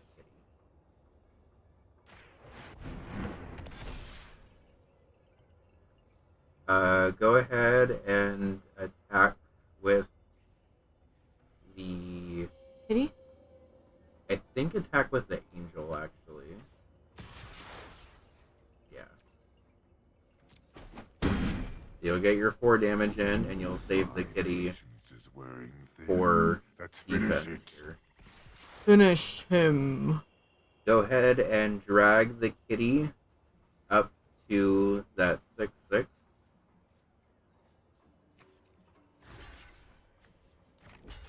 And then drag the angel onto that 1/5 probably. And then you're just going to take the 5 damage. And you're doing that again because you have a tactical advantage in your hand. So click 2 blockers and then play. And then protect your kitty. So your kitty will get up to... Oh, I guess that didn't actually... Oh, yeah, that did. So your kitty barely lived, took down his big, strong monster, and put you in a position where you can attack this turn per game. Go ahead and play that guy. And then attack with both of those guys. He's and you mad. win. I don't care how mad he is, he's dead. He can be as butthurt as he wants to be. You're walking away with a win. I'm impressed. Not even mad, he's impressed. Yep. Like I ate a whole wheel of cheese or something. Oh. Vic said I could also just take the damage here. The attack would not kill me, but my swing back would kill him. Yeah. that Good makes to know. sense. So, before you get off this victory screen, first, that deck that you just saw is gonna be more in line with the decks that you're gonna see. The one that he played? Yeah, so you notice that he played a bunch of different colored stuff that game. And you can even see it in his lands, how he has 3 different piles of stuff. He played a black, red, and white deck. And basically, each of the colors of Magic cards kind of do different things, like thematically. And you've been playing against one of each deck leading up to this, but this is the first one that you play that's like 3 decks kind of mashed together, basically. You've been playing a white deck so far, and white decks are mostly concerned with like gaining a bunch of life points and stuff, and having your monsters be like powered up and healthy, like keeping you alive. Yeah, so that's why you had a bunch of cards that were like, when this plays you gain 1 life, or when you have a monster that so and so summons, you gain a life and draw a card or whatever. As Vex mentioned, the difference between having 1 life and 1,000,000 life doesn't really super matter, it just matters that you're alive. So other decks will instead use life as like a resource kind of thing, and that's what this dragon was doing a lot, where instead of trying to gain as much life as possible, he was just like spending some of his life to have like really powerful card effects, basically. Okay. As you get farther in, you'll notice that the colors of Magic cards like kind of matter a lot, because it sort of determines what they're supposed to do stylistically. I see. But as you can also tell by how much Magic talk has taken place, obviously you can mash different colors together and kind of get cool like blended versions of decks. Okay. That have like combinations of so like effects that you would your want. bunny deck is probably going to be a lot of like white and green and maybe whatever color you just happen to pull a lot of good cards for. But as you start to go through, you'll start to notice like how the different colors play a little bit more. But congratulations, I didn't even beat that battle on my first try. Well, I had you walking me through it. I mean, you did, but you also were making some of the plays before I even said them, so... Oh. Well, because I had you walking me through the whole thing. Well, I'm here to help. You are also and a I'm not fast here learner, to take so your credit. You're a little bit. All right. Can you close this curtain for me, please? So, go ahead and click through this. You're almost at the point where you should be basically at the main menu, and once you get to the main menu, you get to open a bunch of packs and stuff. Oh, thank God we're the next stop. I need my slippies. Turn the light on. Oh yeah, thank you. Oh, my little orb is stoked. Yeah. Hi, Rev. Thanks for lurking. Hi, Rev. I'm playing Magic. Yeah. Me. So, You decks unlocked. All of the starter decks. You'll see that they're just 1 color each, so it really gets you to learn like that 1 color and how it works. White, blue, black, red, green? Yep. Okay. Navi? That's cute. Mine's just Orby, I guess. Orby? Mine's just Orby, I guess.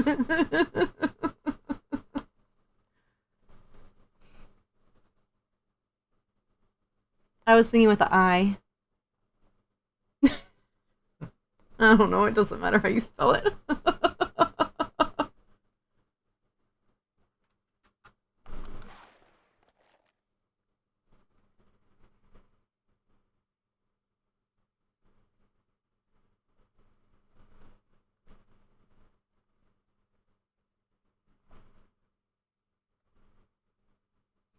I don't know if I could always be thinking 3 steps ahead. That sounds like chess. Yeah.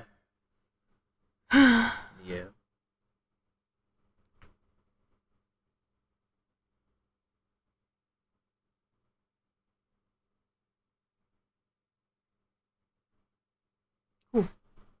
Yeah. What does that mean? So that means if you were to play other formats of Magic the Gathering, you would need to kind of build your own deck, but you'll be able to use these for your learning. Oh, like you wouldn't be able to use just 1 color Yeah. on its own. I think these ones specific... Oh. I just wanted that to go away. It didn't need to be open. That's fine. I just thought it crashed. Nope. I just opened that because I was like, why is this open if we're using this? Yeah, I think one did get the 2-color starter decks too, but it just didn't say yet. So, because you've gotten this far, you got 3 of the Phyrexia packs and some more lands of each color. Okay. They're just kind of like cool style. Cool. So go ahead and click more. Whoa! Another pretty land. Oh, I love it.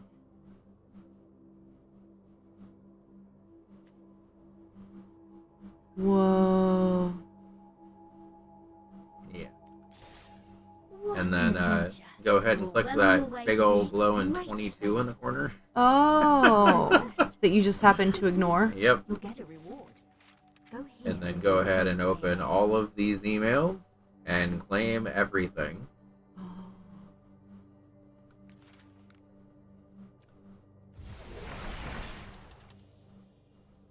Yeah, so the only reason you're seeing these lands is because you're getting different artwork for them. So when you're building a deck, you can choose like which one you want to use. They're really pretty. Yeah. Whoa. Who knew swamps could be pretty? Yeah, even the lands have Ooh. shown to be very pretty. And then you'll get 3 Oops. packs of each of the sets. And then, from my understanding, the bunnies are mostly in the Bloomborough set, so that'll be the one that once we get that farther one. in, we'll try to get more packs for and stuff.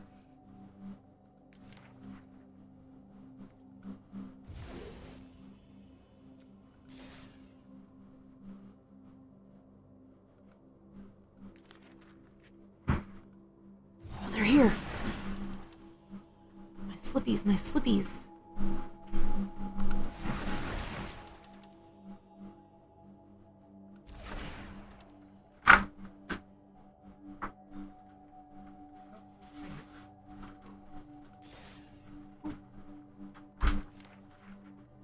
It's a rave. He was probably still taking the pick. Wait, can you get him out for me? I'm opening cards. I'm opening cards. It's so pretty. Ooh, the islands. Oh, the forest. I love the forest.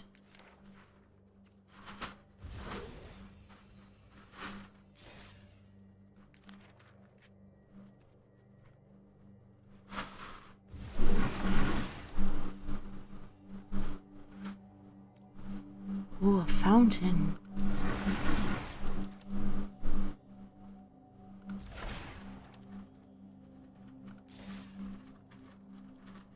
So as a heads up, when you start to open these packs, each of the Ooh, cards... that island. Yeah. Most of the cards that you have are going to have kind of complicated effects, and it's going to be kind of impossible to learn, like, everything every card you have does. This swamp. Yeah. Oh, it used to be a lot smaller. The skull on this one. That makes sense. I'm glad they made it bigger.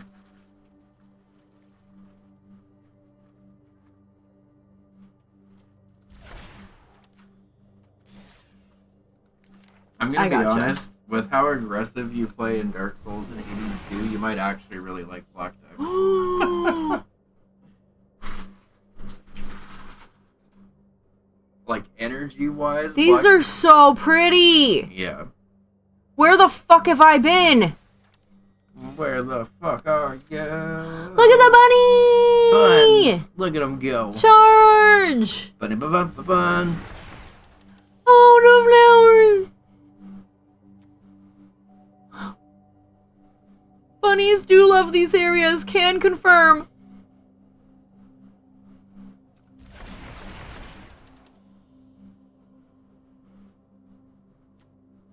Oh. Oops, I clicked on it.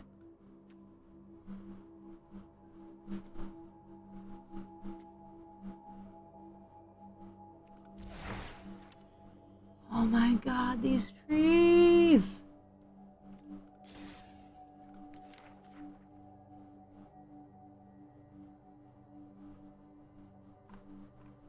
Oh, I don't know what that Weekly announcements? I don't know, but I like your rainbow book.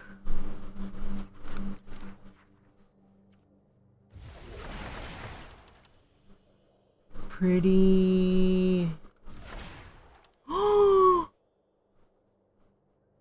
it's gorgeous.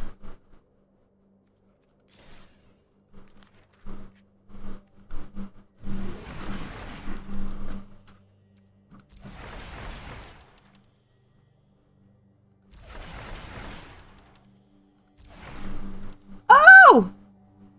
Yeah, they are Toyful. I want to go to there. Hi, Toyful. I know, these are fucking amazing. Where have I been? What rock have I lived under? There's the Avatar pack. Whoa.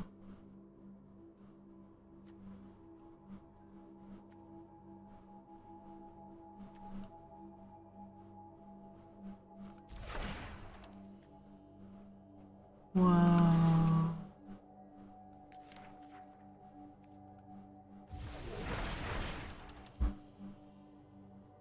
House of Horror, scary, but pretty. What you mean, House of Horror? This is gorgeous. Is that why it's scary? You don't see it coming? Yeah. Oh, this one's scary.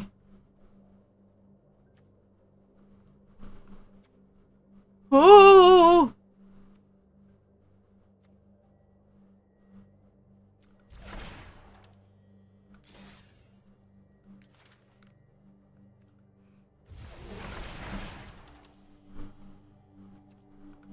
Wow, these are so fucking pretty. It's taking everything in me not to zoom in on every single one of them. You can take your time, zoom in. No, it's okay. Only the really pretty ones are getting the zooms. A murder? At Karlov Manor? No. Ooh. That's where I would live if I was a mermaid. Although, wait, that's probably where the murder happened. Never mind. I don't want to live where there was a murder.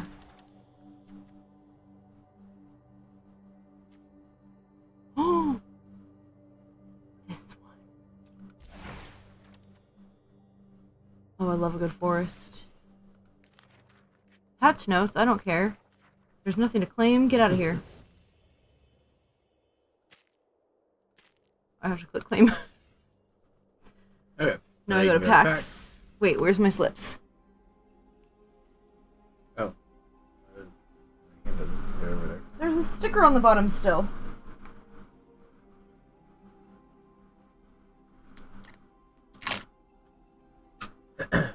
So my general strategy, since General this strategy? is your since this is your first like card game, is your deck that you ultimately end up building is probably gonna be determined on whatever cards you pull. Prettiest ones. That's totally fine. It'll be like Pokemon all over again. Yep. There's a pack. Okay. What is this? Left foot. Oh boy, it's comfy and warm. I almost forgot my size bigger.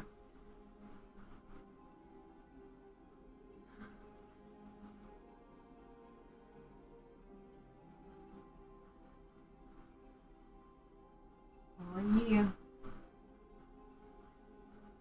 Slippers. Hubs and I have been doing the military joke of general and private. Private parts with a salute! Stop! Private parts? Not the salute.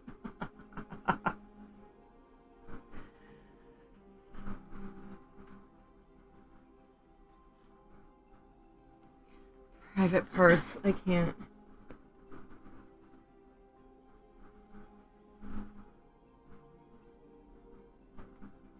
There are murders everywhere in this universe. Oh, right.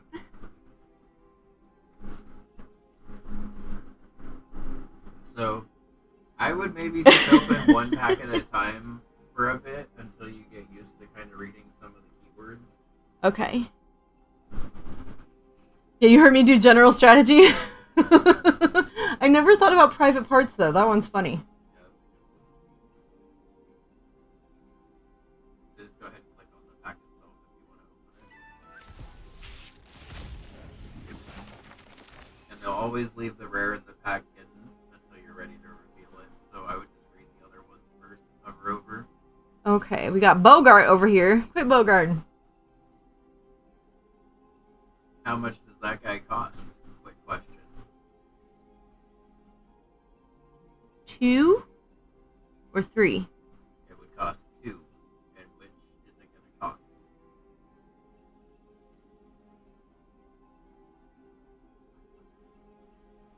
Huh? I don't know what you're saying.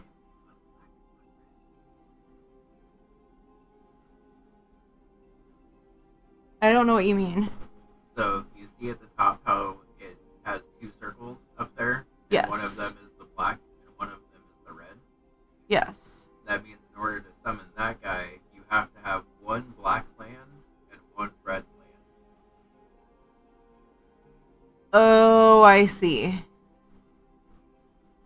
Yeah, I wouldn't know that right now. That's okay. I'm helping you learn it. Well, I know, but you were like whispering it to me like I was supposed to know already. And I did not know it already. That's okay.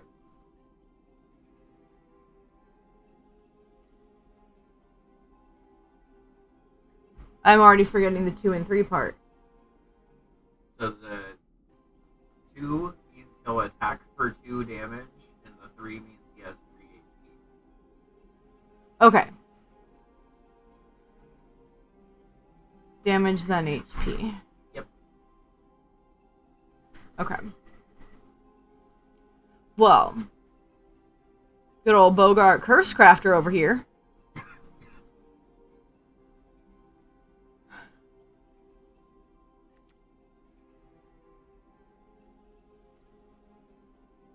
Attack and defense. Okay.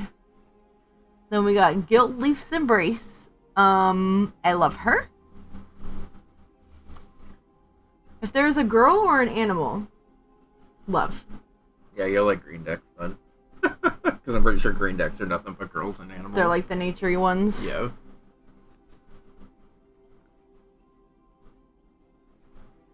And weren't you saying something about trample earlier? Yeah, so read off to the side, you can read what trample does. I am.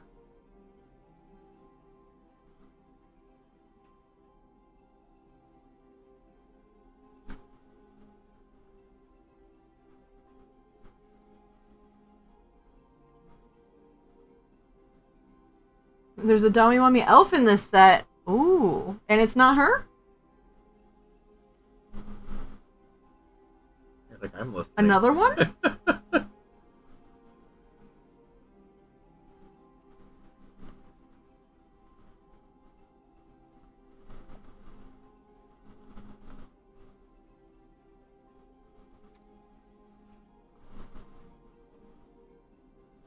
The darkness all over again.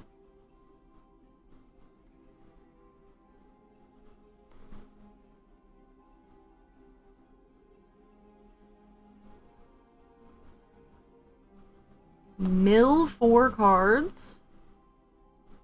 So mill basically turns... Says you put the top card into the graveyard. Oh boy. Oh boy, yeah, turn that down. Forgot to do that.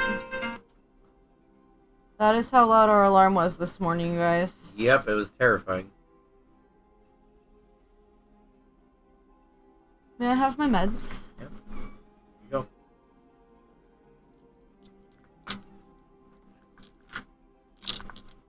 Thank you. I guess also you can get this away. It's gone. You can get this away. Get it out of my sight. Thank you.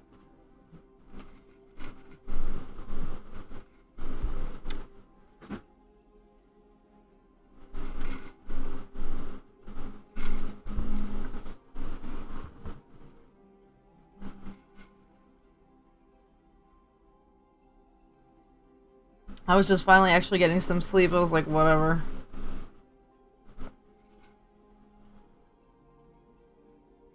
This morning.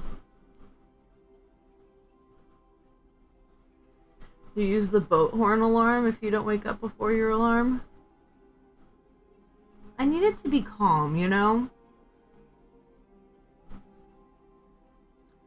When I had a different phone, there was this alarm sound of like roosters crowing.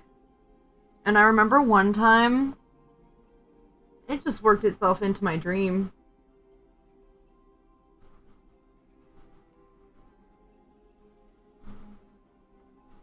My alarm is not calm. Oh, yours isn't calm.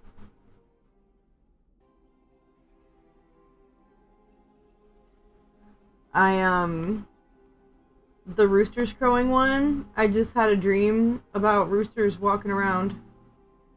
Cock-a-doodle doing. So I had to be careful about that.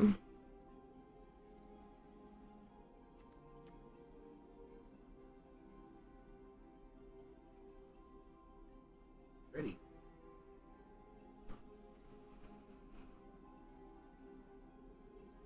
Okay, so this is Wanderwine Farewell.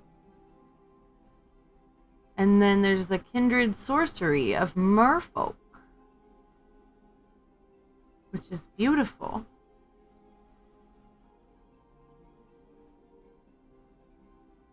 Almost all my favorite colors in there.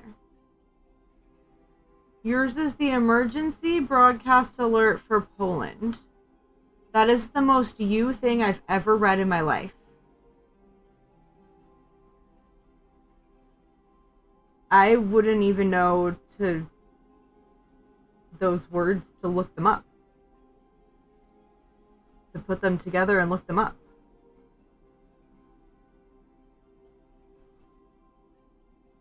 I'm not going to watch that on my stream. We're not going to terrify everyone, especially those who may be in Poland.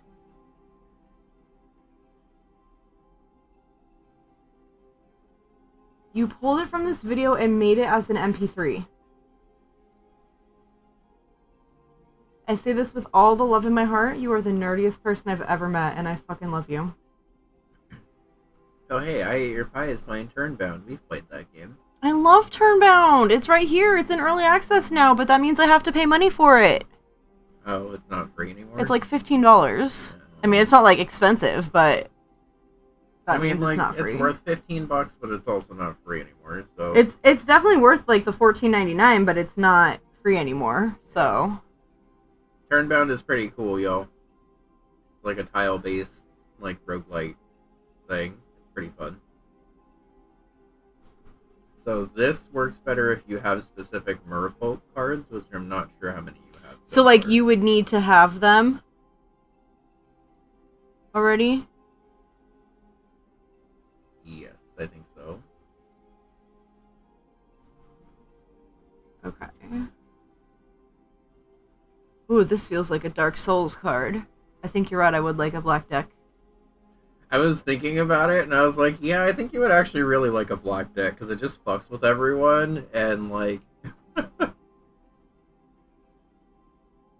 the style in which you play games is kind of just doing a bunch of damage and fucking with people.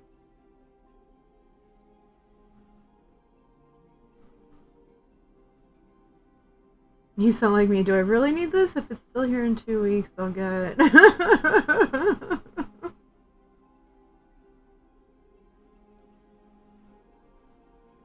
Kindred spells really want to be in deck spells specifically for the creature type. I mean, I'm not against a mermaid deck. My hair suggests mermaid deck.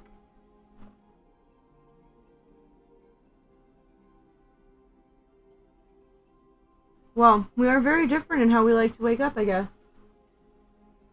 You better, like, gently wake me up.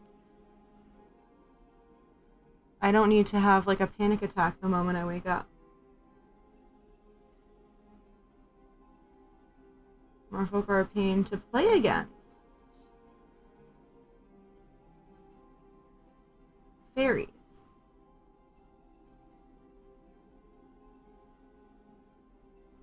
My body has learned to wake up before the normal time of the alarm because it has learned to not wake up to it. Well, that is not the type of person I am.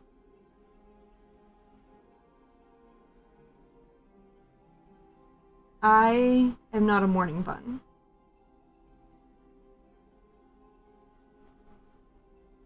I have the most energy and stuff like mid-afternoon. I'm a mid-afternoon bun. And if I have to be up at a certain time, you best believe I have to wake up to an alarm. Well, you wake up before the alarm, so I don't know what to tell you. I think that makes you a morning person.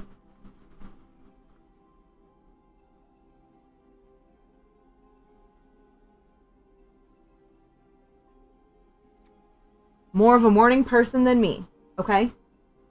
Accept it. It's who you are. If there's one thing I'm really good at, it's staying up way later than I'm supposed to go to bed.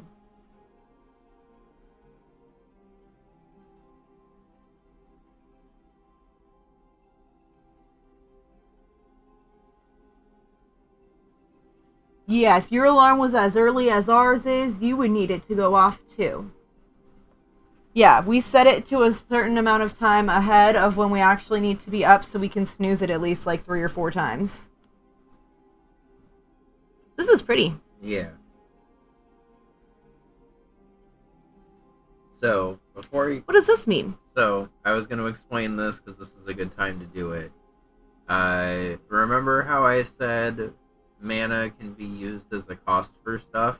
Mm-hmm. When you spend it each turn, you do that little arrow thing, and that's called tapping it.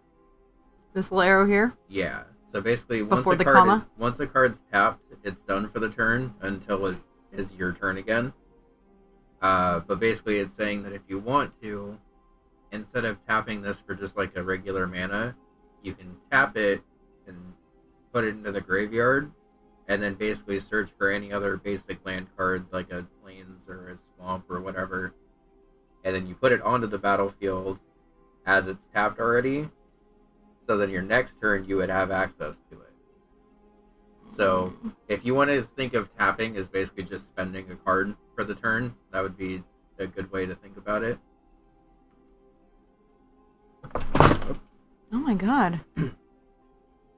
So basically, is that guitar still over there? Yep. Move it! So basically this is like a for future turns resource kind of card. Yeah, I don't really get it, but you can help me later. Yeah.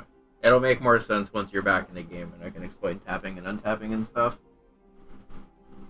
I don't know, Vex. I can't do it.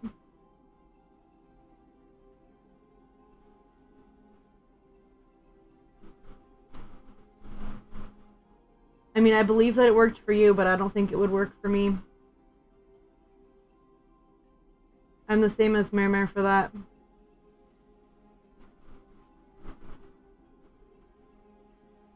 Oh, Teufel says something different.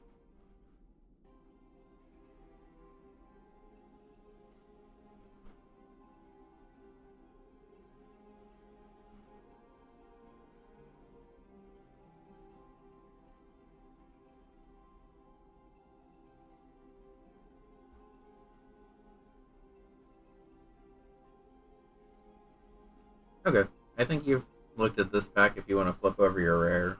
I was just telling you to look at what Teufel said. Oh. Are you not even looking at my stream? Oh, holy shit. Hey, you come here, you don't come Vex. find me in Flatware. Anonymous. Anonymous. Here we go. Okay, how much did that add? Not enough. Definitely not enough. I don't know, because you weren't looking at my stream. It wasn't you? Oh my god. Wow. Not you. Let's go. Anonymous, thank you. Alright. Thank you guys. So that only added like an hour, which is like 5 subs. So we're gonna need to add How often do you come in here? Not that 4 hours.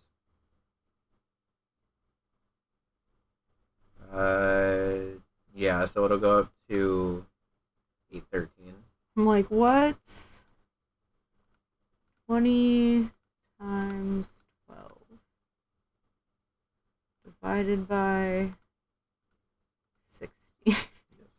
Wow, you did that in your brain? Yep. So we'll just start and reset to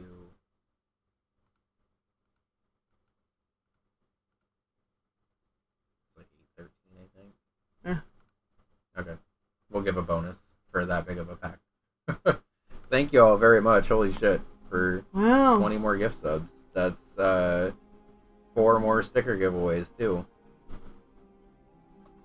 Holy shit, thank you, Anon.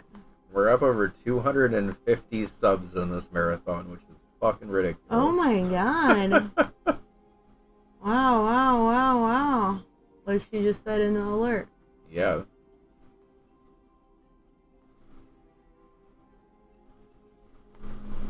Thank you, Anon, for taking advantage of that fire sale.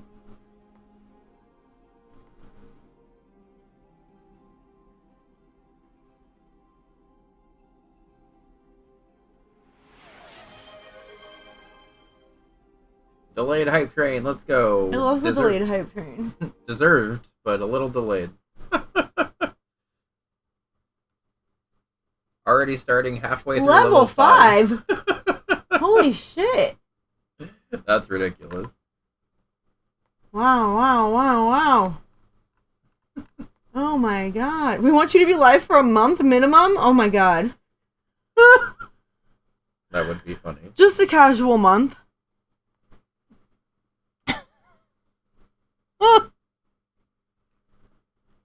Well, thank you, Anon. Holy shit.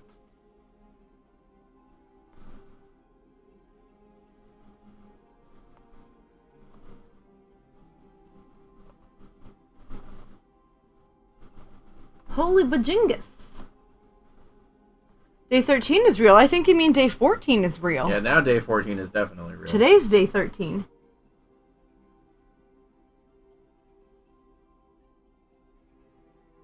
Unless I'm counting wrong.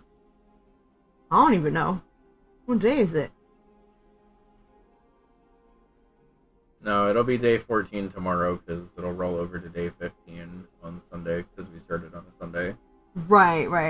Okay. So that Sunday, 2 Sundays ago would be day 1, and then 7 days after that, and 14 days after that. Yeah, you're right. Oh no, it's okay. Yeah. I was like, wait, are you off by 1 or am I off by 1? Because it could be either one.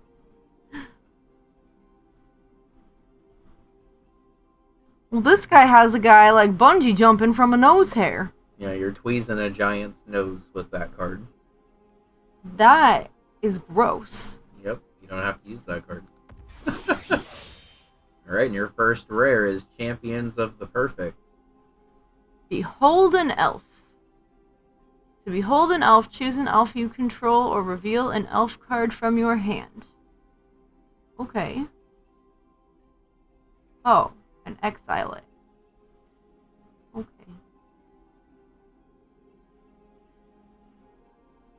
Okay. Well, this one's fun. Yeah, and that guy has a 6/6, so he's really good at that. Ooh, yeah. So why don't you open up through like the avatar pack and then we'll get you into a battle? No, I'm having so much fun. Well, I also just want you to see kind of how the cards play so you can be more excited about good ones you pull. But you can also just keep pulling stuff, that's fine too.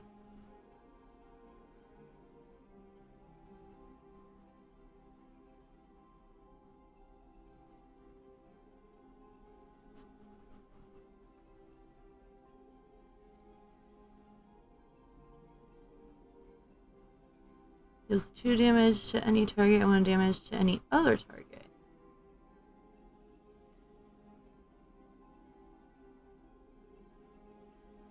Huh. I don't know what that's even a picture of. I'm not really sure either.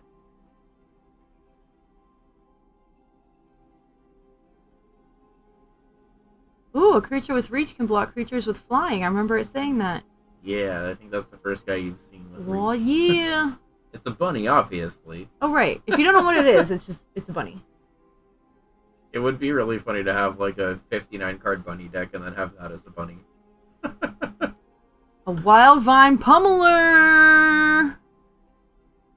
He can reach. He can trample. Well, yeah, he can reach. He's like boom, boom, boom, Yeah, pulling him out of the sky. He's ready to reach and trample. A giant berserker. Spell costs 1 less to cast for each color among permanents you control. I don't really know what that means, but that's okay.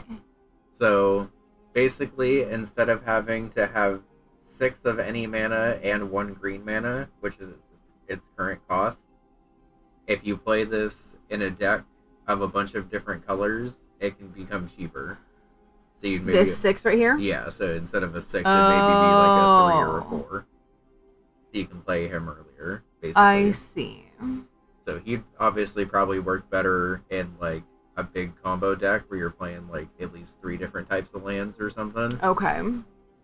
But then he'd only be like a 3 green instead of a 6 green. Puka's Eye. This is scary. Yep. I swear it watches me as I walk by. Yeah. I bet it does. Thank y'all for the successful hype train. That was Oh, I got a hype chest from it. nice. They ate. A good That's animation. cute. Well, thank you for the 20 heckin' subs, Anon. Yeah, thank you. Sorry we assumed it was Vex right away. Right? I thought Vex just really didn't want to be perceived at the top of the subs. Which would have also been fair, but... Yeah. And then there we go. Perceiving. Immediately perceiving. So lesson learned, if it ends up being Vex, then maybe not immediately perceive. Thank you, not Vex, for the subs.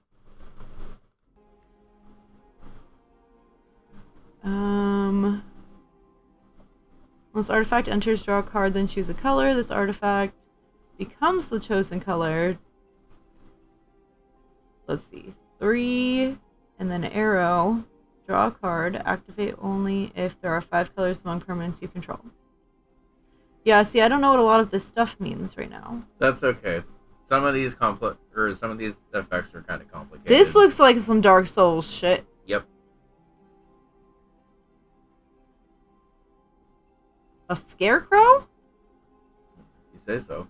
I mean, it's scaring me. Am I a crow?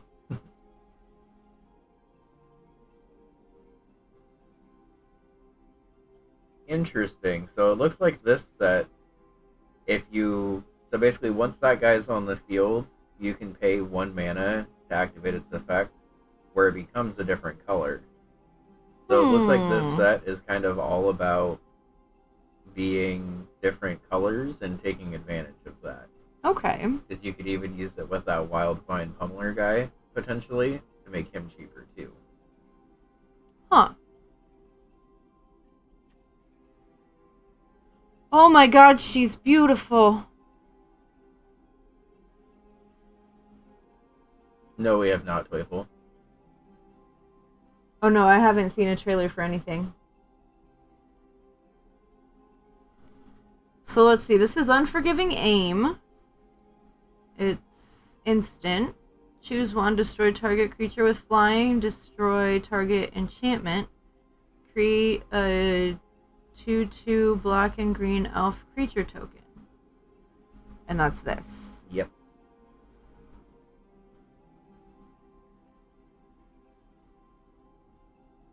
Well, her. I like that card has options, though, because if there's a creature with flying, it can be pretty annoying sometimes. Yes, if you really need to destroy. It's a music video from the Jim Henson Company. Oh my god, how fun. Scarecrows were in the first Lorwyn block, too.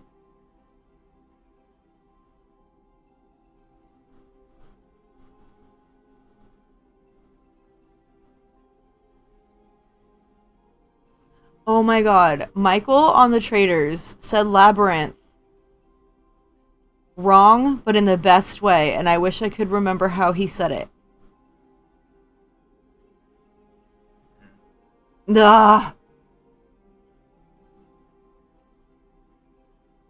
Ooh. I wish I could remember the way he said it. It was the best.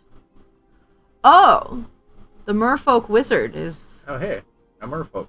looking away. But it is a merfolk for that. It is. mermaid. Alright, we're starting to build a mermaid deck. Oh, yeah! I never saw Labyrinth, though. Like the movie.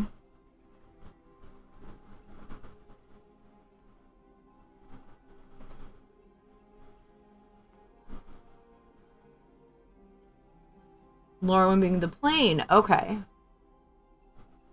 Whenever this creature becomes tapped, target creature an opponent controls gets -3, -0 until end of turn.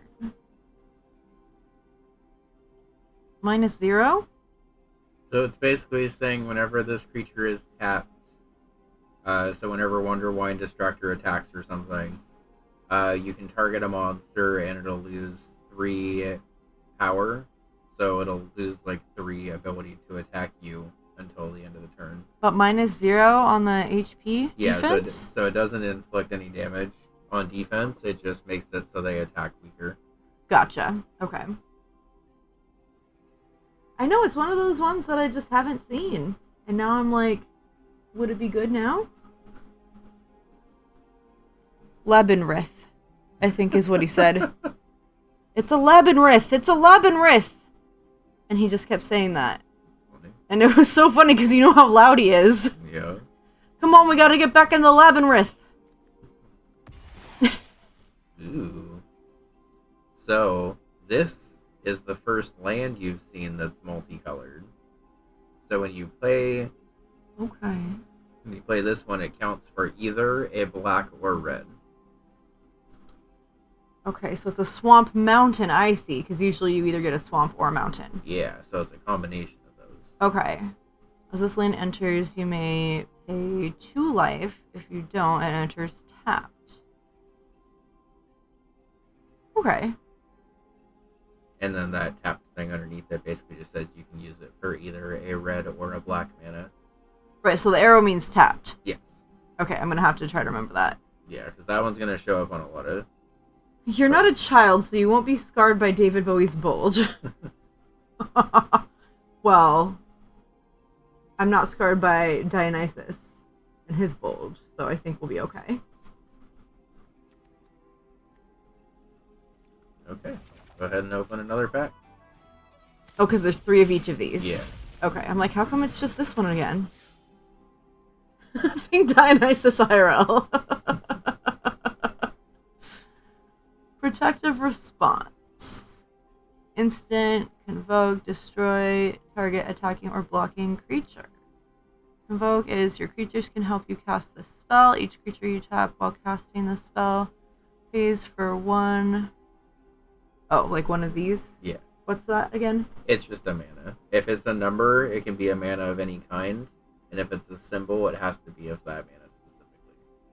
Well, how come it says like 1 or 1 mana of that creature's color? So, say you had 3 guys on the field. You could use Convoke and tap all of them, which would mean you'd pay for the regular 2 mana, and then the third guy would pay for that white mana. So it's basically saying you can either use it as a wild card mana, or a specific color if you want to. And since this card costs 2 of any mana, and then also 1 white mana, you would need one of those guys to be a white mana, basically also. I'm not gonna lie, that went over my head, but I will learn. So Convoke is a little complicated. You don't have to use it, which is good. It just is there as an option if you want it. So even if you just pay this card's cost normally, destroying a target is pretty good. Okay. And then you can learn how to Convoke as you play the deck more. Moonglove Extractor, an elf warlock. Whenever this creature attacks, you draw a card and lose 1 life. Okay. Casting like an evil spell to get a card, but losing a life in the process, basically. I mean, I guess he has the horns for it. Nope. Convoke equals creatures or kind of lands. Okay, that's helpful.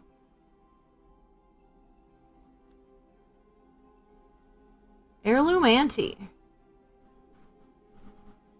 Also a Goblin Warlock. This creature enters with 2 -1/-1 counters on it. Whenever another creature you control dies, surveil 1, then remove a -1/-1 counter from this creature. Surveil 1. Look at the top card of your library. You may put it into your graveyard. Oh, I may I? Why, thank you. That can sometimes be helpful if you just don't want to draw the thing that you would have drawn next. Oh, the first one was an elf warlock. That one was a goblin warlock. Yeah. Both warlocks. Don't tell the goblin I confused her for an elf. I don't think she would like that very much. Ooh, we got a festival. Lachan Festival. Lachan. I don't know how to say this. I'm sorry, I'm butchering it. And then it has the Kindred enchantment of Kithkin. When this enchantment enters, create 2 1/1 green and white Kithkin creature tokens.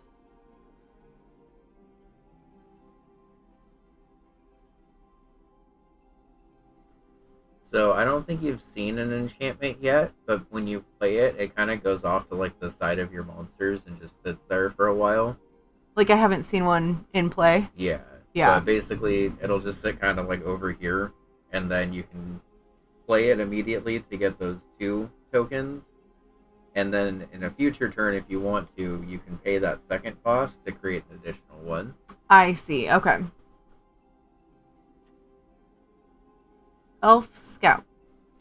When this creature enters or dies, surveil 1. So when it says you may put it into your graveyard, do you have to, or just Nope. you can? If you want to, you can put it into your graveyard, and if not, you just leave it at the top of your deck, and you know what you're Gotcha. drawing next, basically. But yeah, It's free on YouTube, link in Discord. Labyrinth is? Oh, okay. If I'm ever off the stream. I was gonna say, maybe we have a watch party on stream if it's free on YouTube. Yeah, I guess that might be allowed. I feel like if it's free on YouTube, it's probably fair game, right? I don't know. No. No, not at all. YouTube